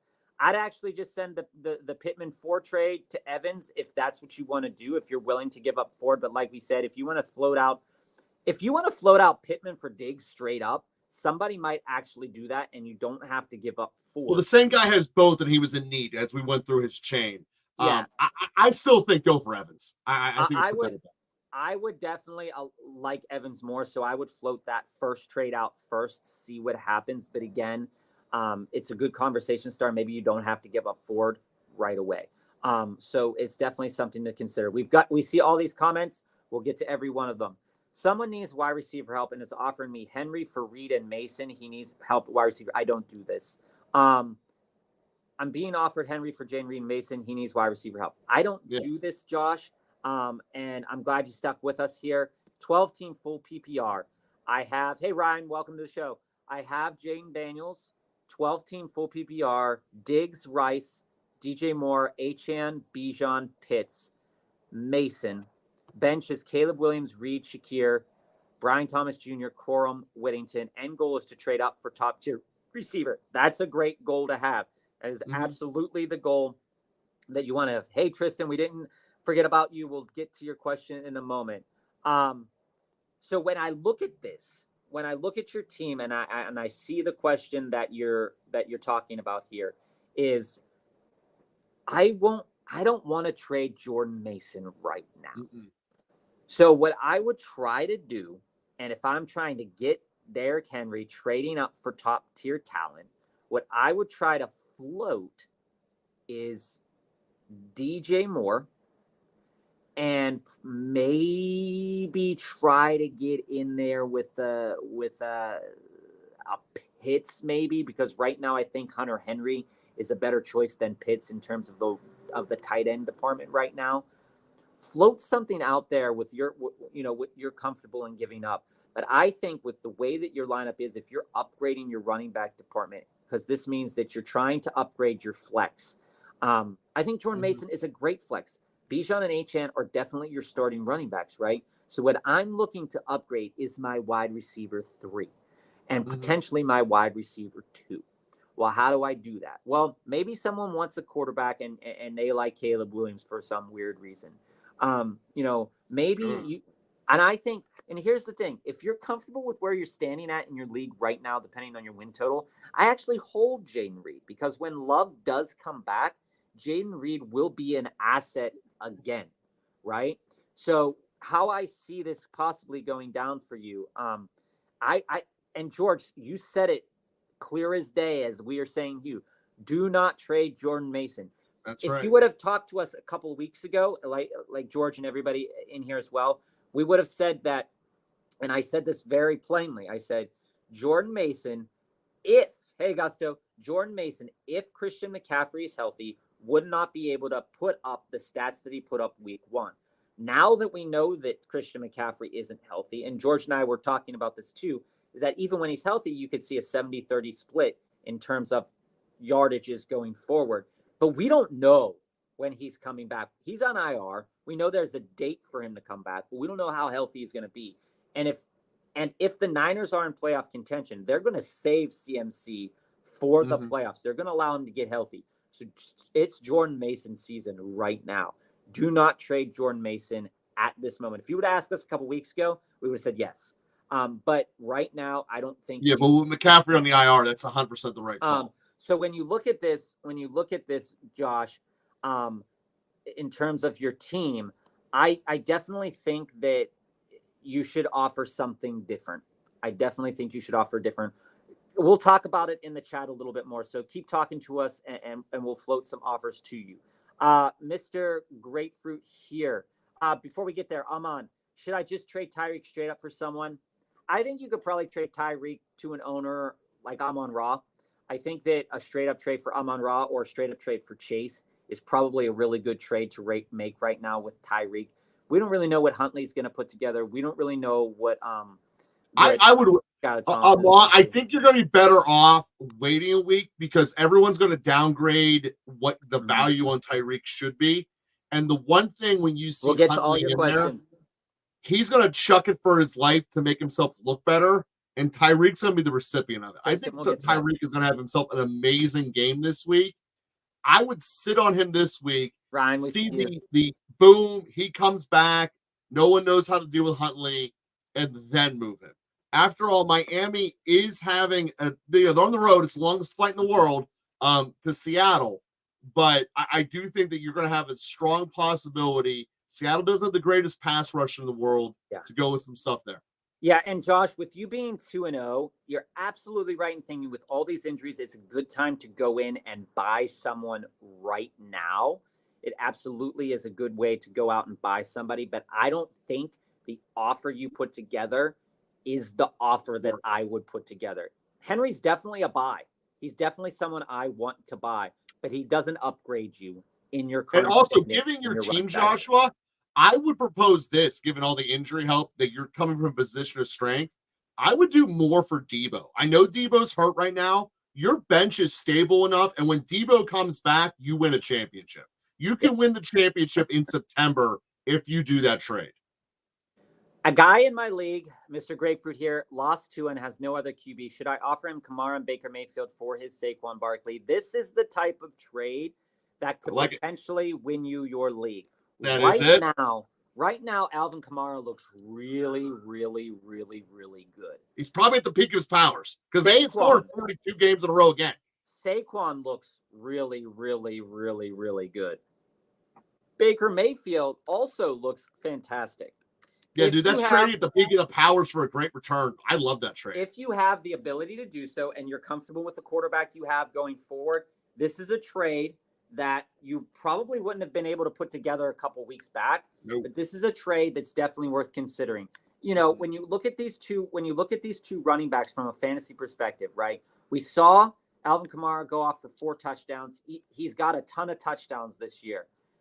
Is Alvin Kamara the type of player that's going to get 13 to 16 touchdowns maybe this year? But you're also floating him, a guy that's already got a boatload. But what I've got to say is this. Saquon Barkley has 46 carries, 204 yards, 6 receptions. Alvin Kamara, 35 carries, 198 yards, 7 receptions. So these stat lines are almost very, very similar. And Baker is the type of player that will take that trade and say to that guy, oh, now I need to consider it, because I'm not downgrading as much as I think statistically in my brain to go from Kamara to Saquon Barkley. But for you, this is a big upgrade. Yes, it is. Revin, top defenses and RGQ. I see that. We'll get to that question in a moment. Top defense this week, I could pick Chiefs back up or Bucks. Seattle, Raiders, Bills are top projections. So I have Bucks as the first one for sure. Bo Nix is inept. Yeah. There's no way around it. Playing against Denver is almost as good as playing against Carolina. So Bucks would be top of that list. Given the list there, that means someone already has Vegas. Seattle against Miami. I don't want to risk it. Vegas is still there. Vegas is still there. So sorry. My list would go Raiders, Bucks. I mean, Tyreek Hill's still scary as hell. I don't want to go against it. Would be Raiders, Bucks, and then I think I would float Raiders, Bucks, Chiefs, Bills, Seattle. That's how I would order. Yeah, that's Raiders, right. Bucks, Chiefs, Bills, Seattle. That's definitely how I would order that. Jerry Jeudy versus New York Giants. Yeah, like we were saying a little bit. No, he doesn't. RGQ, he does not have to come back eventually. He's not a good quarterback. So I wish Darkside was here. He's on par with Caleb Williams. Here's the thing about Jerry Jeudy. I think Jerry Jeudy could have a good game, but that doesn't mean Deshaun Watson's going to have a good game. So there's two like diametrically opposed positions that are like wrapped up in one. I do think that Jerry Jeudy against the Giants could potentially put up 6 or 7 receptions, 70-ish yards to 80-ish yards, and a touchdown. But that doesn't mean Deshaun Watson's going to have a good game. Jonathan, Darnell Mooney worth a pickup. I'm liking his playoff schedule, waiver number 7, but I already have Rice, Ayuk, Adams, and Smith. It's worth a chance. You gotta kind of rein in expectations a little bit with this offense. It's that Philly's a good team with a problem, and that is their passing defense. It is not good. Right now, and Joe, you can't fight that. You can't even fight that. You can't fight that. What I like about Darnell Mooney, what I like about him is that this week he had 7 targets, 3 receptions. Mm-hmm. I believe 40 of those came on 1 touchdown or something like that. So that's something to be concerned about in terms of like usage. Plays Kansas City, New Orleans, Tampa. That's what I'm concerned about. Carolina probably is not going to be you're going to cut him before he gets to the Carolina game because he's not going to do anything against Kansas City or New Orleans. I think I would pick him up against Tampa Bay week 5 because I think that the person that owns him probably wouldn't hold him through week 3 and 4. That's what I'm saying. So you shouldn't. Is it worth using my waiver 7 priority? If you have the spots and you're willing to cut and you need a guy to start maybe in the interim over the course, his week 16 and 17 schedule is against the Giants and Washington. Can you hold him long enough? Would be my question. Can you hold? And I don't think he will. He's going to be starting Rice, Ayuk, and Adams. I mean, I would not go after Mooney just because he's the star of the day. Okay, yeah, RGQ. Similar to what we just said, if you're needing a wide receiver this week, and you're not confident that Cooks could be that guy for you, and you want a player against a bad team, Jerry Jeudy is definitely a player against a bad team. Yeah. So I'm with you on that, RGQ. If that is what you would like to do this week, I think that it's definitely something to really write home about. Tristan, but RGQ, regardless of who you pick up, I would rather start Coleman or Cooks. I get say you want to get rid of Cooks. I think Coleman is going to get the squeaky wheel syndrome. This whole sharing the ball nicely in Buffalo. Remember, last week they won that game at halftime. Miami basically quit. but that was even before Tua got knocked out. Allen was the lowest attempts, one of the lowest yardages of the league. That's not happening week in, week out. They're going to go down in Jacksonville, or of course, Jacksonville's going to come up there, and they're going to fling it all over the yard. So Coleman I would still go Coleman. Coleman against Jacksonville. We'll talk about start sits later. But Judy's worth a pickup. Judy is definitely worth a pickup. I don't think it's worth a pickup at the expense of Cooks. How much fab would you spend on Steeler P. Ryan? My running backs are Gibbs, Dobbins, Brian Robinson, Javonte, and Ray Davis. 15%, 10%. Yeah, I was going to say 20. I wouldn't spend much more than that because on your team right now, you're not starting them. So, and I'd also take P. Ryan over Steele. Yeah, I don't think you're starting them. Ruben just successfully traded Godwin for Montgomery. Great. Like, that's the type of deal. That's Good. the type of deal like we were talking about for you, Ruben, when you're looking at upgrading, when you're upgrading a position is, it's scary to let up a guy like that, but you need another running back. We love Monty. You need another running back, and starting Robinson and Monty, and you're not, from what you told us about your team, the fact that you have Godwin there, that you moved him, now you're starting Lamb, Marvin Harrison Jr., and Jamison Williams as your 3 wide receivers. That's a great trade for you because you don't have I also love Moss, dude, because you have Moss coming up here against Washington, Carolina. I mean, that's fine. That's fine. You might not play Moss this week because you want to still ride the JMO points. But when you play Carolina next week, that Moss is going to be huge. We love Monty more, so that's kind of where we're at. We definitely love Monty more. Revan just offered DJ and Ridley for Rice. I love the offer. That's a great offer. It has a good chance to get accepted, and you're trimming the fat. Yeah, injuries happen. Injuries can happen to any player. We saw that already, but you're trimming the fat, getting the best players that you possibly can get. Planned on moving JMO instead of Ridley if he declines. Again, Ridley and JMO for me are a similar yet different spectrum of the same kind of player where JMO has the big play. Calvin Ridley also 40-yard touchdown, 10-yard Debo kind of run. If he doesn't have those, he had them, so we include them in the stats. He has 30 yards.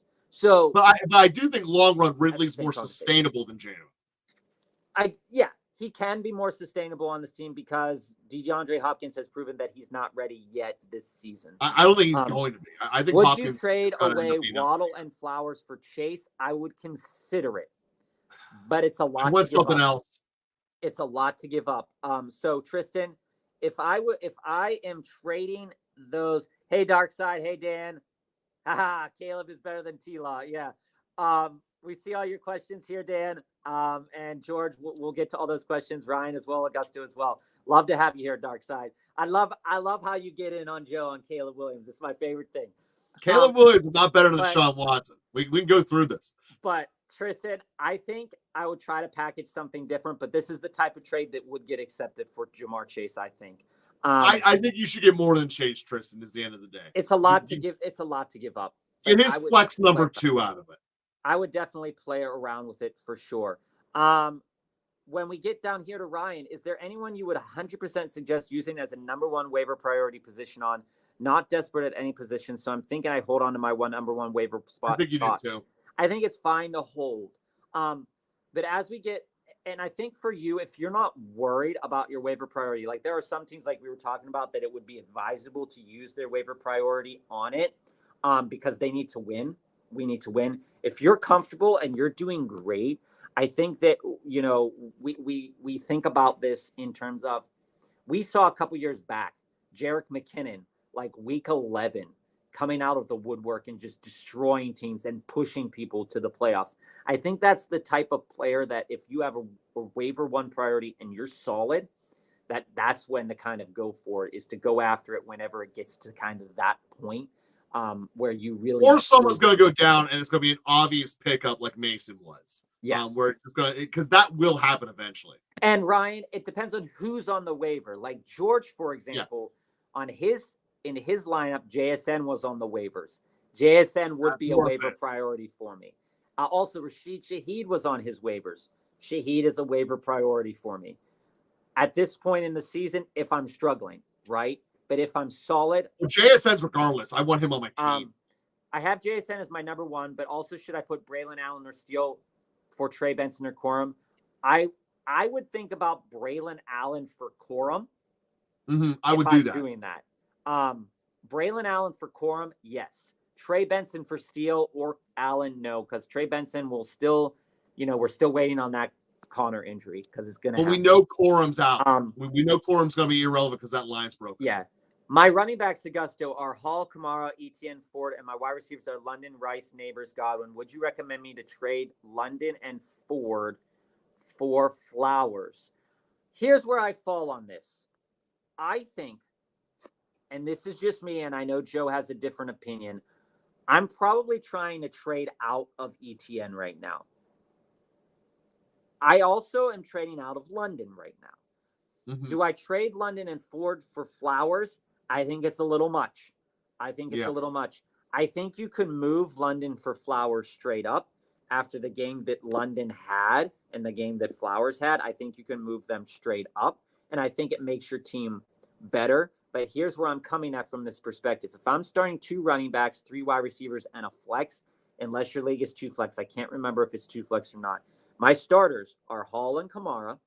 My wide receiver starters are Rice, Godwin, and Neighbors. Right now, Neighbors looked great.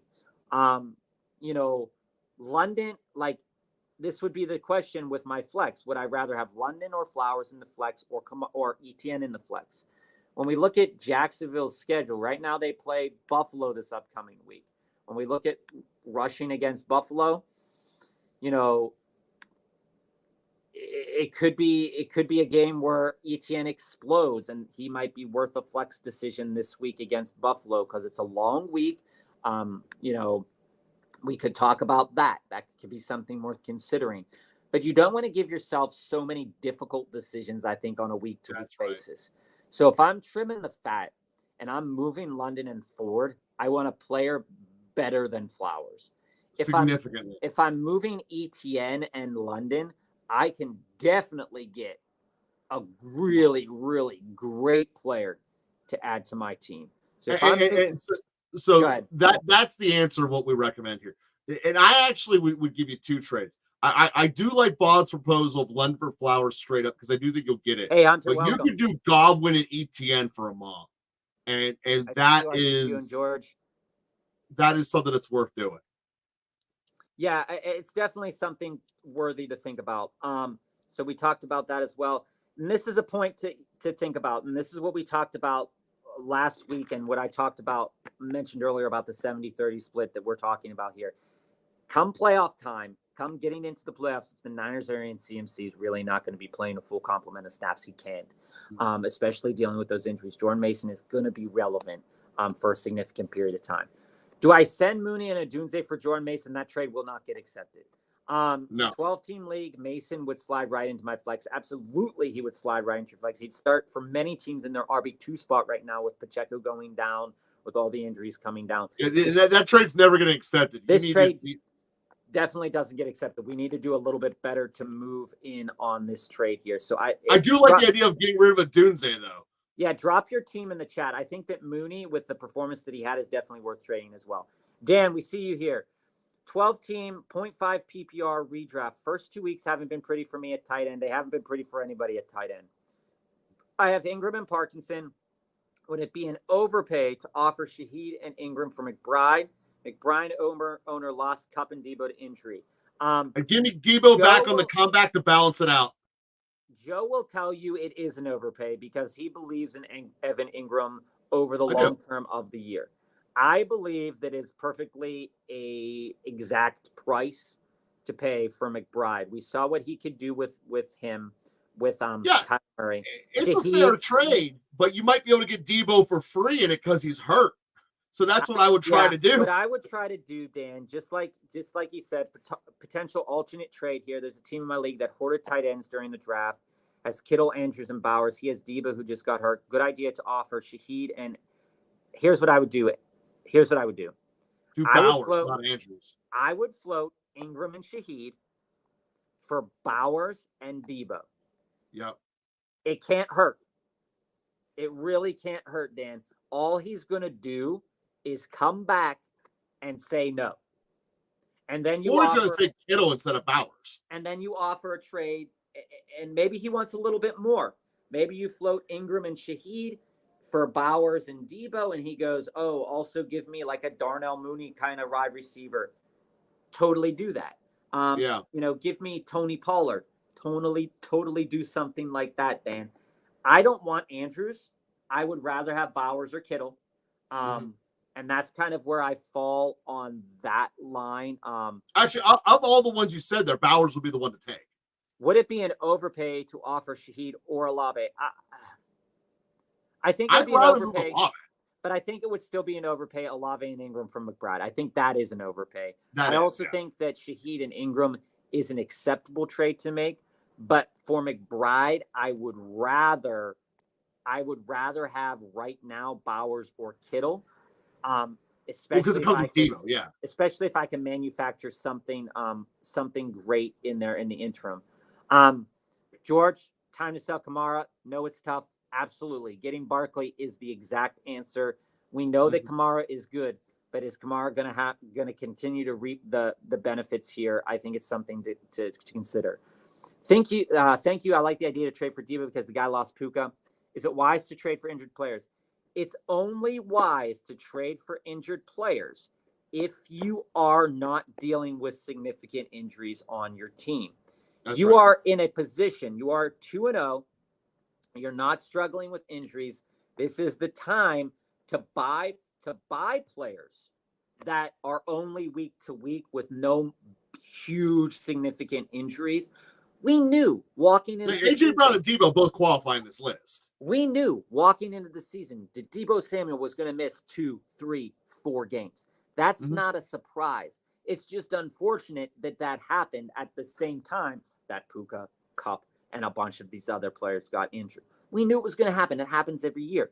So if I were you, I do go out there and I make a 2-for-1.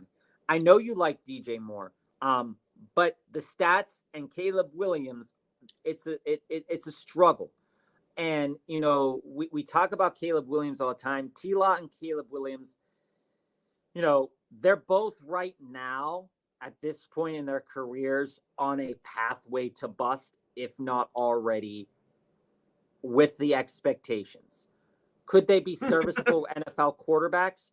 Serviceable is up in the air. Andy Dalton was a serviceable NFL quarterback for a decent amount of time in his career as well. It's expectations versus reality. So when you look at it, there's definitely some concerns there. But Josh, when it comes to, what you're looking to do, let's go back up here. End goal is to trade up for a top wide receiver. I go in, I have DJ Moore. I come in and I float something, and you were suggesting, going out there and getting Derrick Henry. I think that with your team, you can take on an injury with the way your team is structured right now. And like Joe said, it's definitely something as a piece, because somebody who's struggling is going to want to move Debo right now because they need to win right now. And you have players that can win right now. So even if you don't trade DJ Moore, you can definitely discuss this with us, and we can talk a little bit more about hey, Sergio, welcome. The other one is you don't want to move Reed yet now, Joe. because you don't want to move Reed now because eventually the quarterback's coming back, and Reed's going to be worth so much more now. Yeah, so everyone's going to have their fun against Caleb Williams, Dark Side. The guy can't win. So with his defense can win, but he can't. Jonathan, to hear with the Fab question and with Mooney as the waiver priority, coming back down here with George, it's a good pick is Ray McLeod, and don't use your waiver priority yet. I mean, you don't want to use it on Darnell Mooney. Brevin, we talked a little bit about this situation. Right now, unless your team is struggling, I don't see a reason to put in a lot of fab for any of these three players, because there's a very realistic pathway for them to all have roles, plus Clyde Edwards-Helaire. They could all have roles on this team. And you could definitely see like a 30 yards here, 40 yards here, a touchdown here. And it's going to be maddening to own it if you got the wrong player and you spent a It bunch of is. tab on it. This is a This isn't situation. best ball. I mean, This is a it's gonna be rough. situation that I stay away from. I know I'm like myself. I just got in my one league because of all my injuries. I just played a team that had Chris Godwin, DK Metcalf, Nico Collins, and it was a bad week, right? But I'm not rushing out to the waiver wire mainly because Steele is already taken in this league. P. Ryan's already taken in this league, and I'm really not going out there and playing Hunt despite the problems because I'm going to try to wait it out because I got some good bench positions here. Jonathan, trying to get Steele or P. Ryan because Dobbins and Gibbs have the same bye weeks, so would possibly start them over them or Javonte. But here's the thing. That's too far downfield. You don't know. You don't know what's going to happen. Yes, it's nice to have it on the back burner, but I'm going to give you this example, right? Where a player in my one home league, and this is a home league, so considering it with everything that we're talking about here, his current team, my current team, like I said, getting pummeled by injuries, and it is what it is. But his team right now is Hurts, McConkey, Judy, Thielen, Jacobs, Hall, Pitts, Cook, Steele. He's starting Steele. His bench, full of players, either that he just picked up or have injury things. Keon Coleman, Higgins, Benson, Tyrone Tracy, Garendo, Whittington, Akers, and Njoku, right?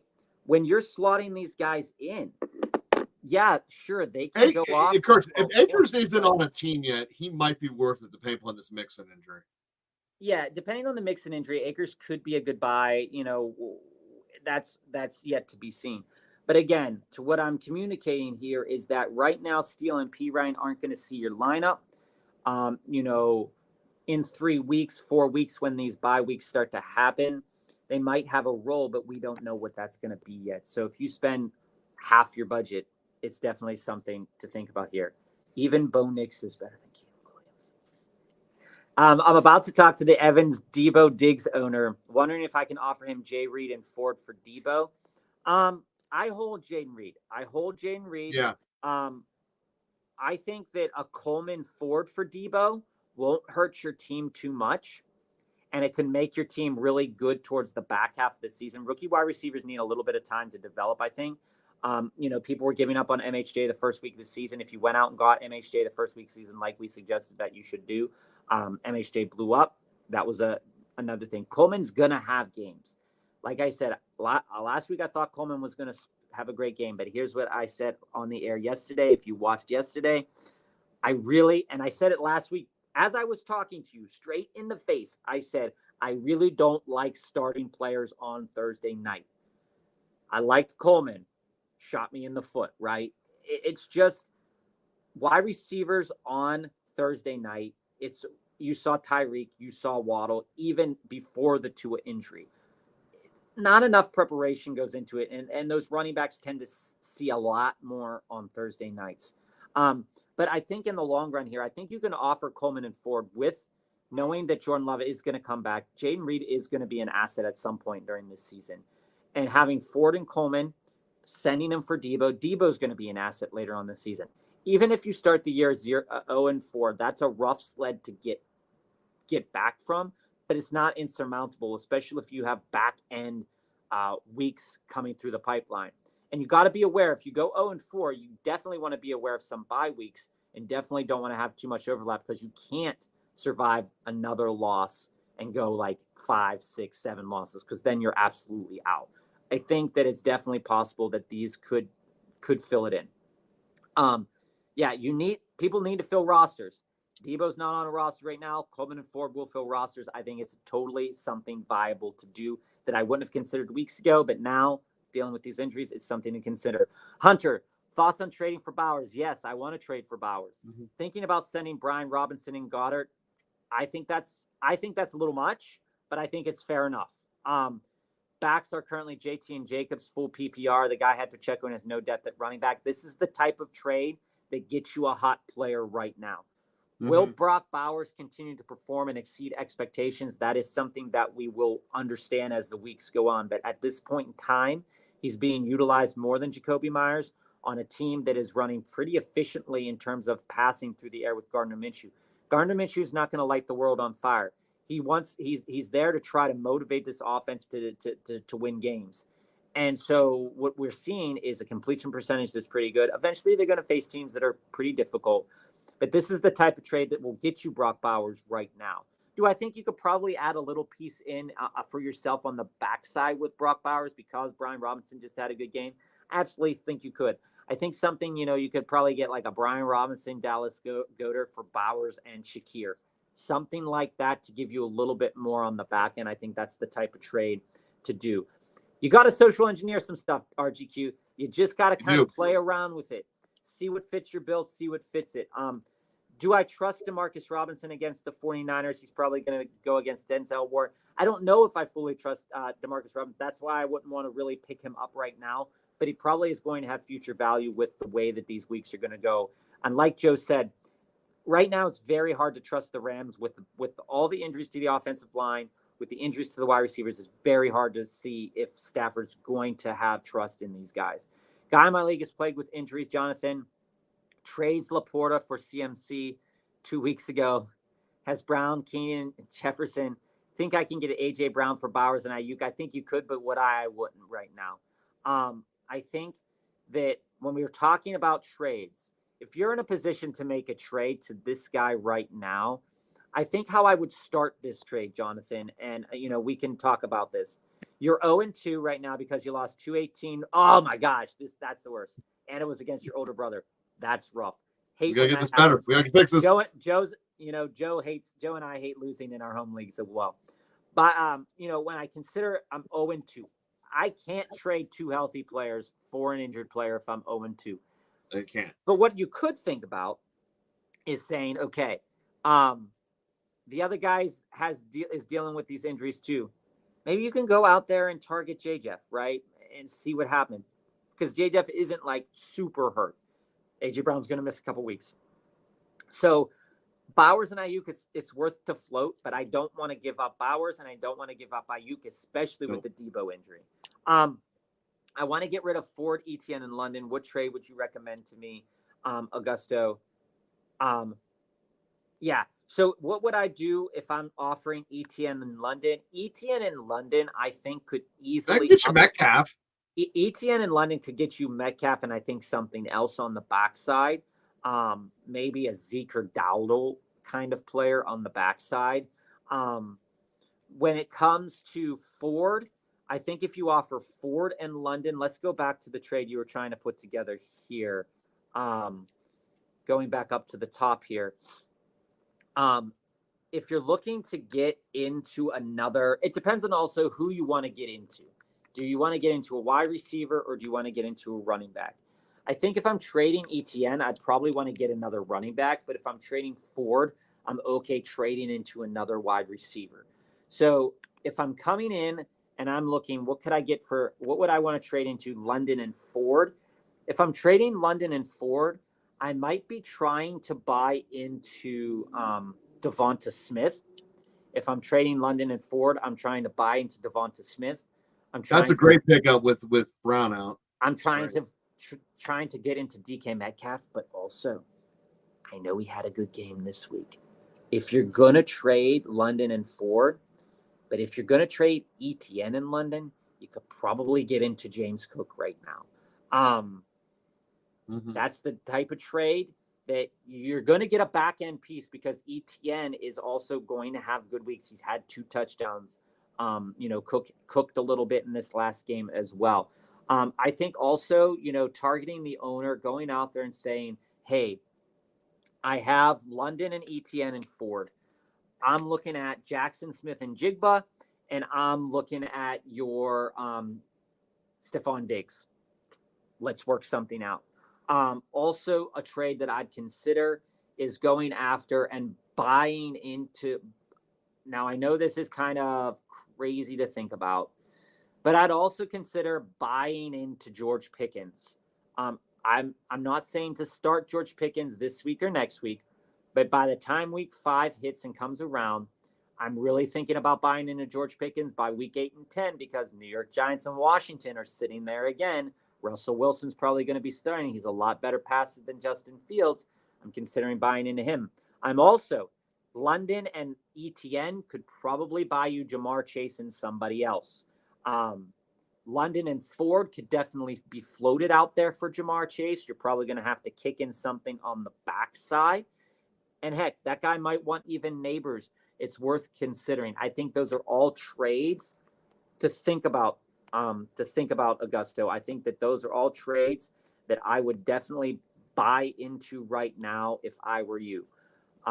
So RGQ 49ers also need a comeback game with the upset. Yeah. 49ers need to cook. The 49ers need to cook. And they're going to. And they're going to. You're welcome, Dan. Appreciate it. Drop Zeke for Josh Reynolds. Sergio, the problem is Denver can't be trusted. Nope. When you look at Bo Nix has had an exceptional amount of passes. Josh Reynolds has been the recipient of an exceptional amount of passes. Yes, he is. 8 targets, 5 targets, 9 receptions, over 100 yards against 2 pretty good defenses. But again, these defenses weren't locking up Josh Reynolds, right? They come out, Tampa, Jets, Vegas, Chargers. Those are going to be decently tough matchups again for Bo Nix. Is it possible that Josh Reynolds puts together a couple more games here and there? Yeah, I think it's possible. And Sergio, it really depends on who you have on the backside in terms of running backs, because Zeke currently right now, 16 carries, 56 yards, blowout loss. You're not running Zeke a lot. In the win, or not in the win, but against Cleveland, you were running Zeke a decent amount of times. Last week, 6 carries for 16 yards. There's definitely something to say that the Baltimore game, he's going to be more involved in. The Giants game, he's going to be more involved in. The Steelers game is going to be a rough go, but he's going to be involved in. In the Detroit game, he's going to be involved in. So I don't know if I do that, but if I need a wide receiver, I would consider it. I would definitely consider it. I'm not considering getting to Denver's passing game, though. I want a different one to return. Yeah, dark side. Bills are run first these days. Go out. Buy James. They're not. Get James Cook. Joe, here's the thing. James Cook's worth having, but that doesn't mean the Bills are a run first team. James Cook. Both can be true. James Cook right now, had a career game. You're buying a career game, but they face Jacksonville, Baltimore, Houston, Jets. Yes, those are tough defenses. Jets aren't tough against the run. Tennessee's not really tough against the run. Seattle, so. They do face Indy week 10. And they probably. I understand. I'm just saying that the Bills' offense is not built to be a running offense like the other run-first offenses like the Steelers. They're still built to go through Allen, but if they don't have to, this is the difference between the Bills of the past and the Bills of now. The Bills of the past would just keep throwing and throwing and throwing, even though they were winning by 80. Now, all right, let's kill the clock. That team quit. We already took their soul. Let's go. Yeah. So it's not that they run first. It's just that they've never had to not be pass first, and that's why it seems so different. But it's definitely encouraging from James Cook. It's definitely encouraging from James Cook. Should I worry about James Cook's definitely still worth having. I'm not trying to say he ain't. Should I worry about Dallas's defense? -1 this week this week. I have available Bucks, Texans, Saints, Lions. I go out and get the Bucks. I get the Bucks for sure. When we look at the schedule for Dallas, and when we look at this week, Joe, let me pull up real quick who Dallas is playing. So Dallas this week is home against Baltimore, at the Giants, and then they are. Yeah, I don't think Dallas is a start this week, but I do think the Bucks is a start. So I would go out. Well, yeah, the Bucks against Denver is a start. Yeah. I would go out and get the Bucks. Do I think Javonte Williams will improve? Not really. I mean, let's be serious. They gave like Ryan Batty or whatever his name was some carries, and that's not a good look for Javonte Williams. Could he improve? Maybe, but this team's going to have to do a lot with Bo Nix to improve. Bo Nix in an interview is like, what went wrong on the interception? I just threw it to the defender. Like, I love the brutal honesty sometimes. Bo Nix, I think, could turn it around at some point. I don't. But I don't think he's going to be a league-winning quarterback for the Denver Broncos. They're probably going to be finding another quarterback of the future somewhere along the line. Dark side, I like that. I like that for Jacoby Myers a lot. It's not happening. I could see something being nice there, but, Is it too Yeah, soon? the only way Jacoby Myers gets moved to the Niners if Debo's out at a significant point in time, and there is no indication that's the case. Is Keaton Mitchell worth a stash? If Keaton Mitchell fits on my IR spot right now, yeah, sure, why not? I mean, Keaton Mitchell could, like I said about when we were talking about waiver priorities, Keaton Mitchell could be the guy that becomes the waiver priority like week 10, week 11 that could take you into the playoffs. I'm not saying it's going to happen, but it's definitely that's the type of player that could be worth a stash. Is he worth a stash right now? No. Is he worth a stash maybe week 6, week 7? Yeah, when you start to get him a little bit coming down the line. Are you doing this trade, Bryson? Welcome back. Bijan, DJ Moore, Deontay Johnson, and Adonai Mitchell for Neighbors, Rice, Shaheed, and Cook. Let's pump the brakes. If I'm getting Rice, yes, but no one's accepting that trade. That's a lot of players. Let's cut it down.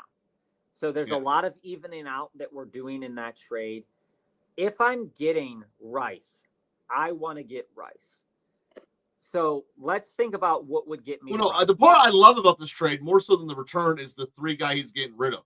He's cutting the check of Bijan and getting rid of 3 overrated pieces for our Cook, who we just talked up, Rice, and Neighbors.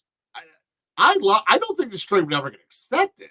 It's a lot happening. Bijan's name in it gives it a chance of getting accepted. But if you can get it through, I would do it. Yeah, to that end, if you're getting Neighbors, Rice, Shaheed, and Cook, I like Rice, Shaheed, Neighbors, and Cook for the foreseeable future.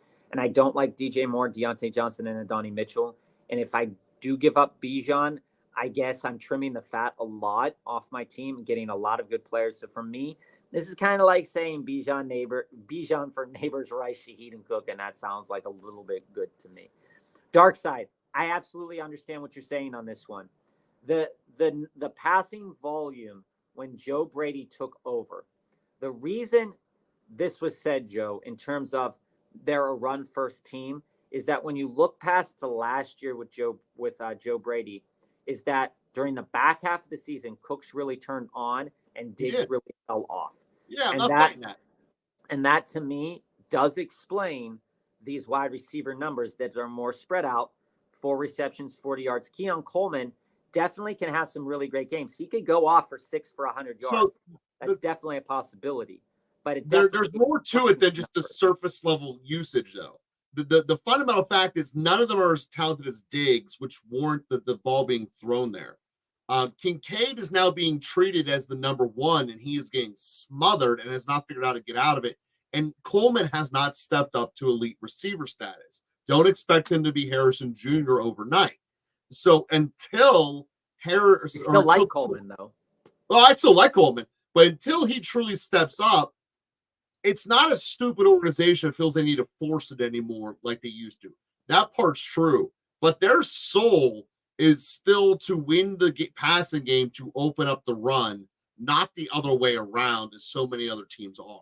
So that's why I say they're not a run first, because they are not Baltimore, which needs to run to get a lead. But to that end, Joe, it's very encouraging that through 2 games, James Cook has eclipsed 75 yards or been very close to. Well, it's also very encouraging they've played 2 games they've absolutely dominated, and every time that happens, that's what's going to happen. Josh, this won't get accepted. But if you can get it, go for it. If you can offer this and it does get accepted, go for it. But I think, to Joe's point, we were just talking about Buffalo. I think where this might get accepted a little bit more is if you float Pitts and maybe like a back end piece, you might be able to buy really, really low on Dalton Kincaid. Maybe he can figure out, Joe suggested that maybe it was a coming out party for Kincaid this past week. I said that he's probably going to have 4 receptions for 40 yards. I was more on that track. Well, part of it is Miami quit and they stopped throwing, so it could have happened. If I'm going about trading Brock Bowers, Josh, let's go back to your team here. If I'm going about trading and going to buy, I think Brock for Bowers is a good starting conversation. If I'm going into Brock Bowers, I could definitely move a Pitts Corum. I could definitely probably move a Pitts Brian Thomas Jr. If I didn't want to trade out of Pitts and nobody wanted to trade into Pitts, You could probably try to talk up Brian Thomas Jr. And you could probably try to talk up Shakir, but it really depends on what that team has on this as the second yeah, as the second tight end. If you do that, you're going to throw in a third piece. But yeah, I think that Corum Pitts has a realistic shot, but still not yet. You might get it there. I still think you balance it out with one of his back end guys that you could use or spin later. But this is the way to look at it. I can give him his backup handcuff. He knows he might need it. It's more likely to push it through, because getting Corum off your roster is not really a big deal. It's something you probably need to do anyway. Yeah. So that's kind of that's the beginning steps to think about there, Josh. Kenny, full PPR running backs are Brees, Cook, Najee, Ford, Braylon Allen, Bucky, Puka, DJ, Ladd, Quentin, BTJ, Jalen. Traded Cook and BTJ for Nico and Javonte. Oh man, okay.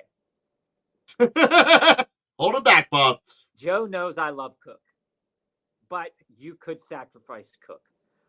For Nico, you do. You went out, you got one of the best alpha wide receivers so far this season. Back half of last season, Nico really has come out of his shell. CJ Stroud is allowing that to happen. He looks really, really good. He also looks, even in this crowded offense, that he's the target. He's the priority. Even in a game where Joe Mixon could run for 30 times, Nico Collins is the priority. Even in a game where they almost had a stranglehold over Tank Dell and a stranglehold over Diggs, they couldn't stop Nico Collins. So where I kind of fall in this, I rate this for your team a 9. And the reason I rate this as a 9 is that you got Puka hurt. Who knows when Puka's going to come back? Hopefully he comes back healthy.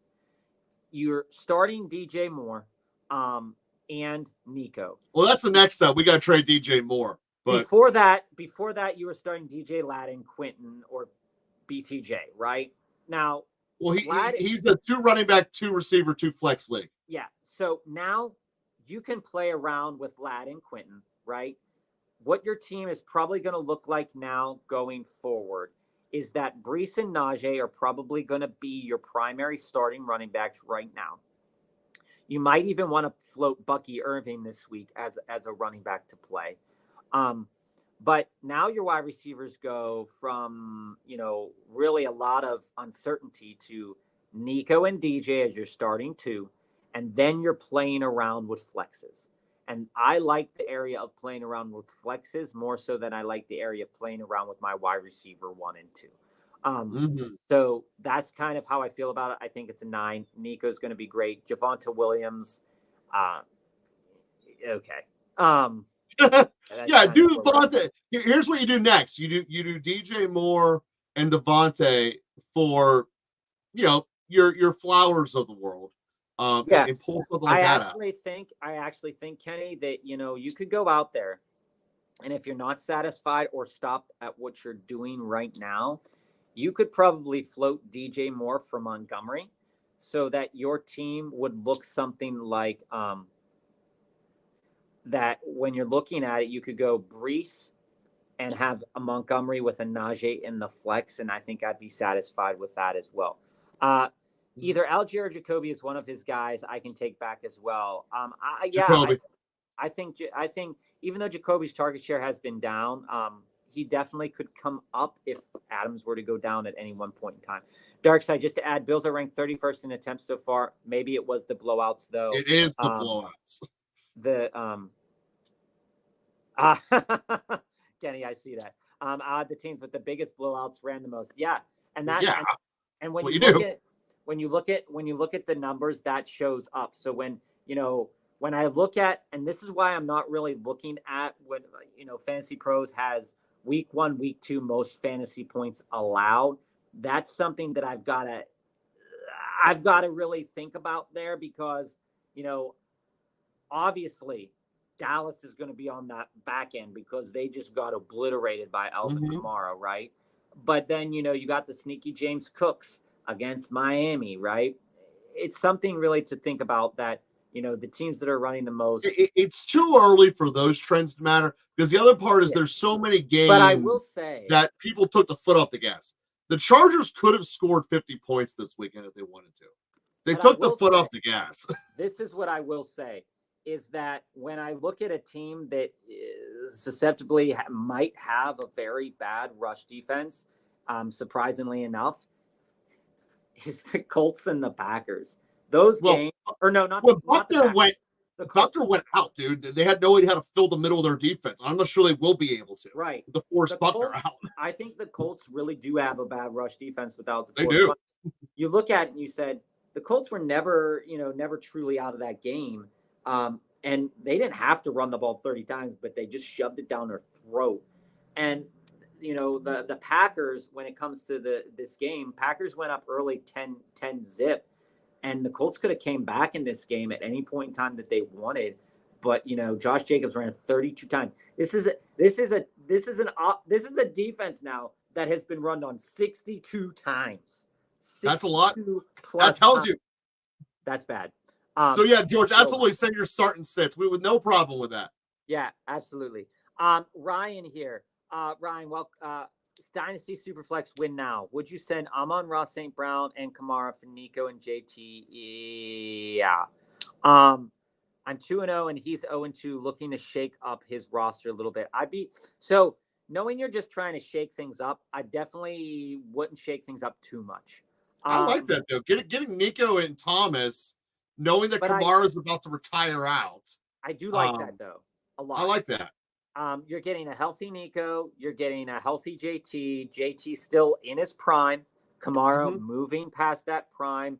This is a trade that will probably get accepted. It's worth offering. It's worth considering right now. I don't know if I want to move Amon though. Ever. I don't know if I want to move Amon either. I don't know if I want to move Amon-Ra either. But if I can move Amon-Ra and Kamara to get into Nico and JT right now, I think it's worth considering. It's definitely a value. He's in win now mode, so that's go. Yeah. And Kenny, the dude I just traded with has Montgomery, so Montgomery's kind of out of the question. You don't want to double back on that. Yeah. So need one McBride or Bowers for full PPR. We are going to answer a lot of start-sit questions tomorrow. We will answer these ones today. So I think, Joe, we're going on tomorrow, or is it Thursday? Both. Okay. So Arizona's playing Detroit. Vegas is playing Carolina. We'll have deeper insights for you tomorrow, but start everyone against Carolina. I mean, that to me is a no debate. I think right now I start Bowers right now, just with the way his usage has been going. I think that I start Bowers. Looking at who Carolina has actually faced over the last 2 weeks in terms of tight ends, San Diego doesn't really have one. Yeah, we can't realistically say how well the tight end position is going to go against them. And the Saints, well, I do know that the Saints did have 2 tight ends that were the tight end like 1, 2, 1, and 3 in week 1 against Carolina. Yeah. So I'm rolling out Bowers with confidence this week. I got Titans. Dude, it doesn't matter what position they play. If they're playing Carolina, roll them out with extreme confidence. Yeah. I got the Titans beating the Packers because they can't beat the run. So does the spread. It's one of the biggest incongruence of spreads to our numbers that we have seen in the 3 years of doing this. We have it as 9 points different. We have the Packers should be a 6-point favorite in this game, not a 3-point dog. It is insane. So it's possible, but I do not see, even for as bad as we believe Malik Willis is, a day where Levis is smarter than LaFleur. This is flat out, LaFleur is the best coach in that stadium. He's probably better than every single person on Tennessee combined. And I just don't see a way the Packers lose that game. Just period. I know the spread is -3, but I don't see it. Again, though, it's worth considering here, Joe, that like Dark Side is saying here, is that the Packers really can't stop the run. They face JT, 12 carries for 103 yards. Richardson had 37 yards, so that's 137. That is right, but at the same time, they got the Colts to stop running it. I get it, but what I'm communicating to you is why the Titans do have a chance. Yeah, but there's no one on that team that, first off, the Titans' offensive line is nowhere near as good as the Colts, nor do they have a back that's anywhere near as good as JT. But I'm downgrading the two major parts. To that end, the collective effort of a Pollard-Spears combination, a collected effort of a Pollard-Spears combination could eventually wear this defense down enough that Malik Willis is irrelevant. The question in this game for me, listen, the question in this game for me is, can they roll Josh Jacobs for 32 times? Because that is what's going to win the Packers this game. Malik Willis will not win the Packers this game. Josh Jacobs will. We'll talk more about that. Okay. So to your point, Dark Side, the Titans defense is top 5 because half of their games were against Caleb Williams. Their quarterback can simultaneously throw this game away, which he did against the Bears. The Titans are not good. You cannot be a good team with a horrendous bottom 10 quarterback, period. That's why the Titans are not a good team.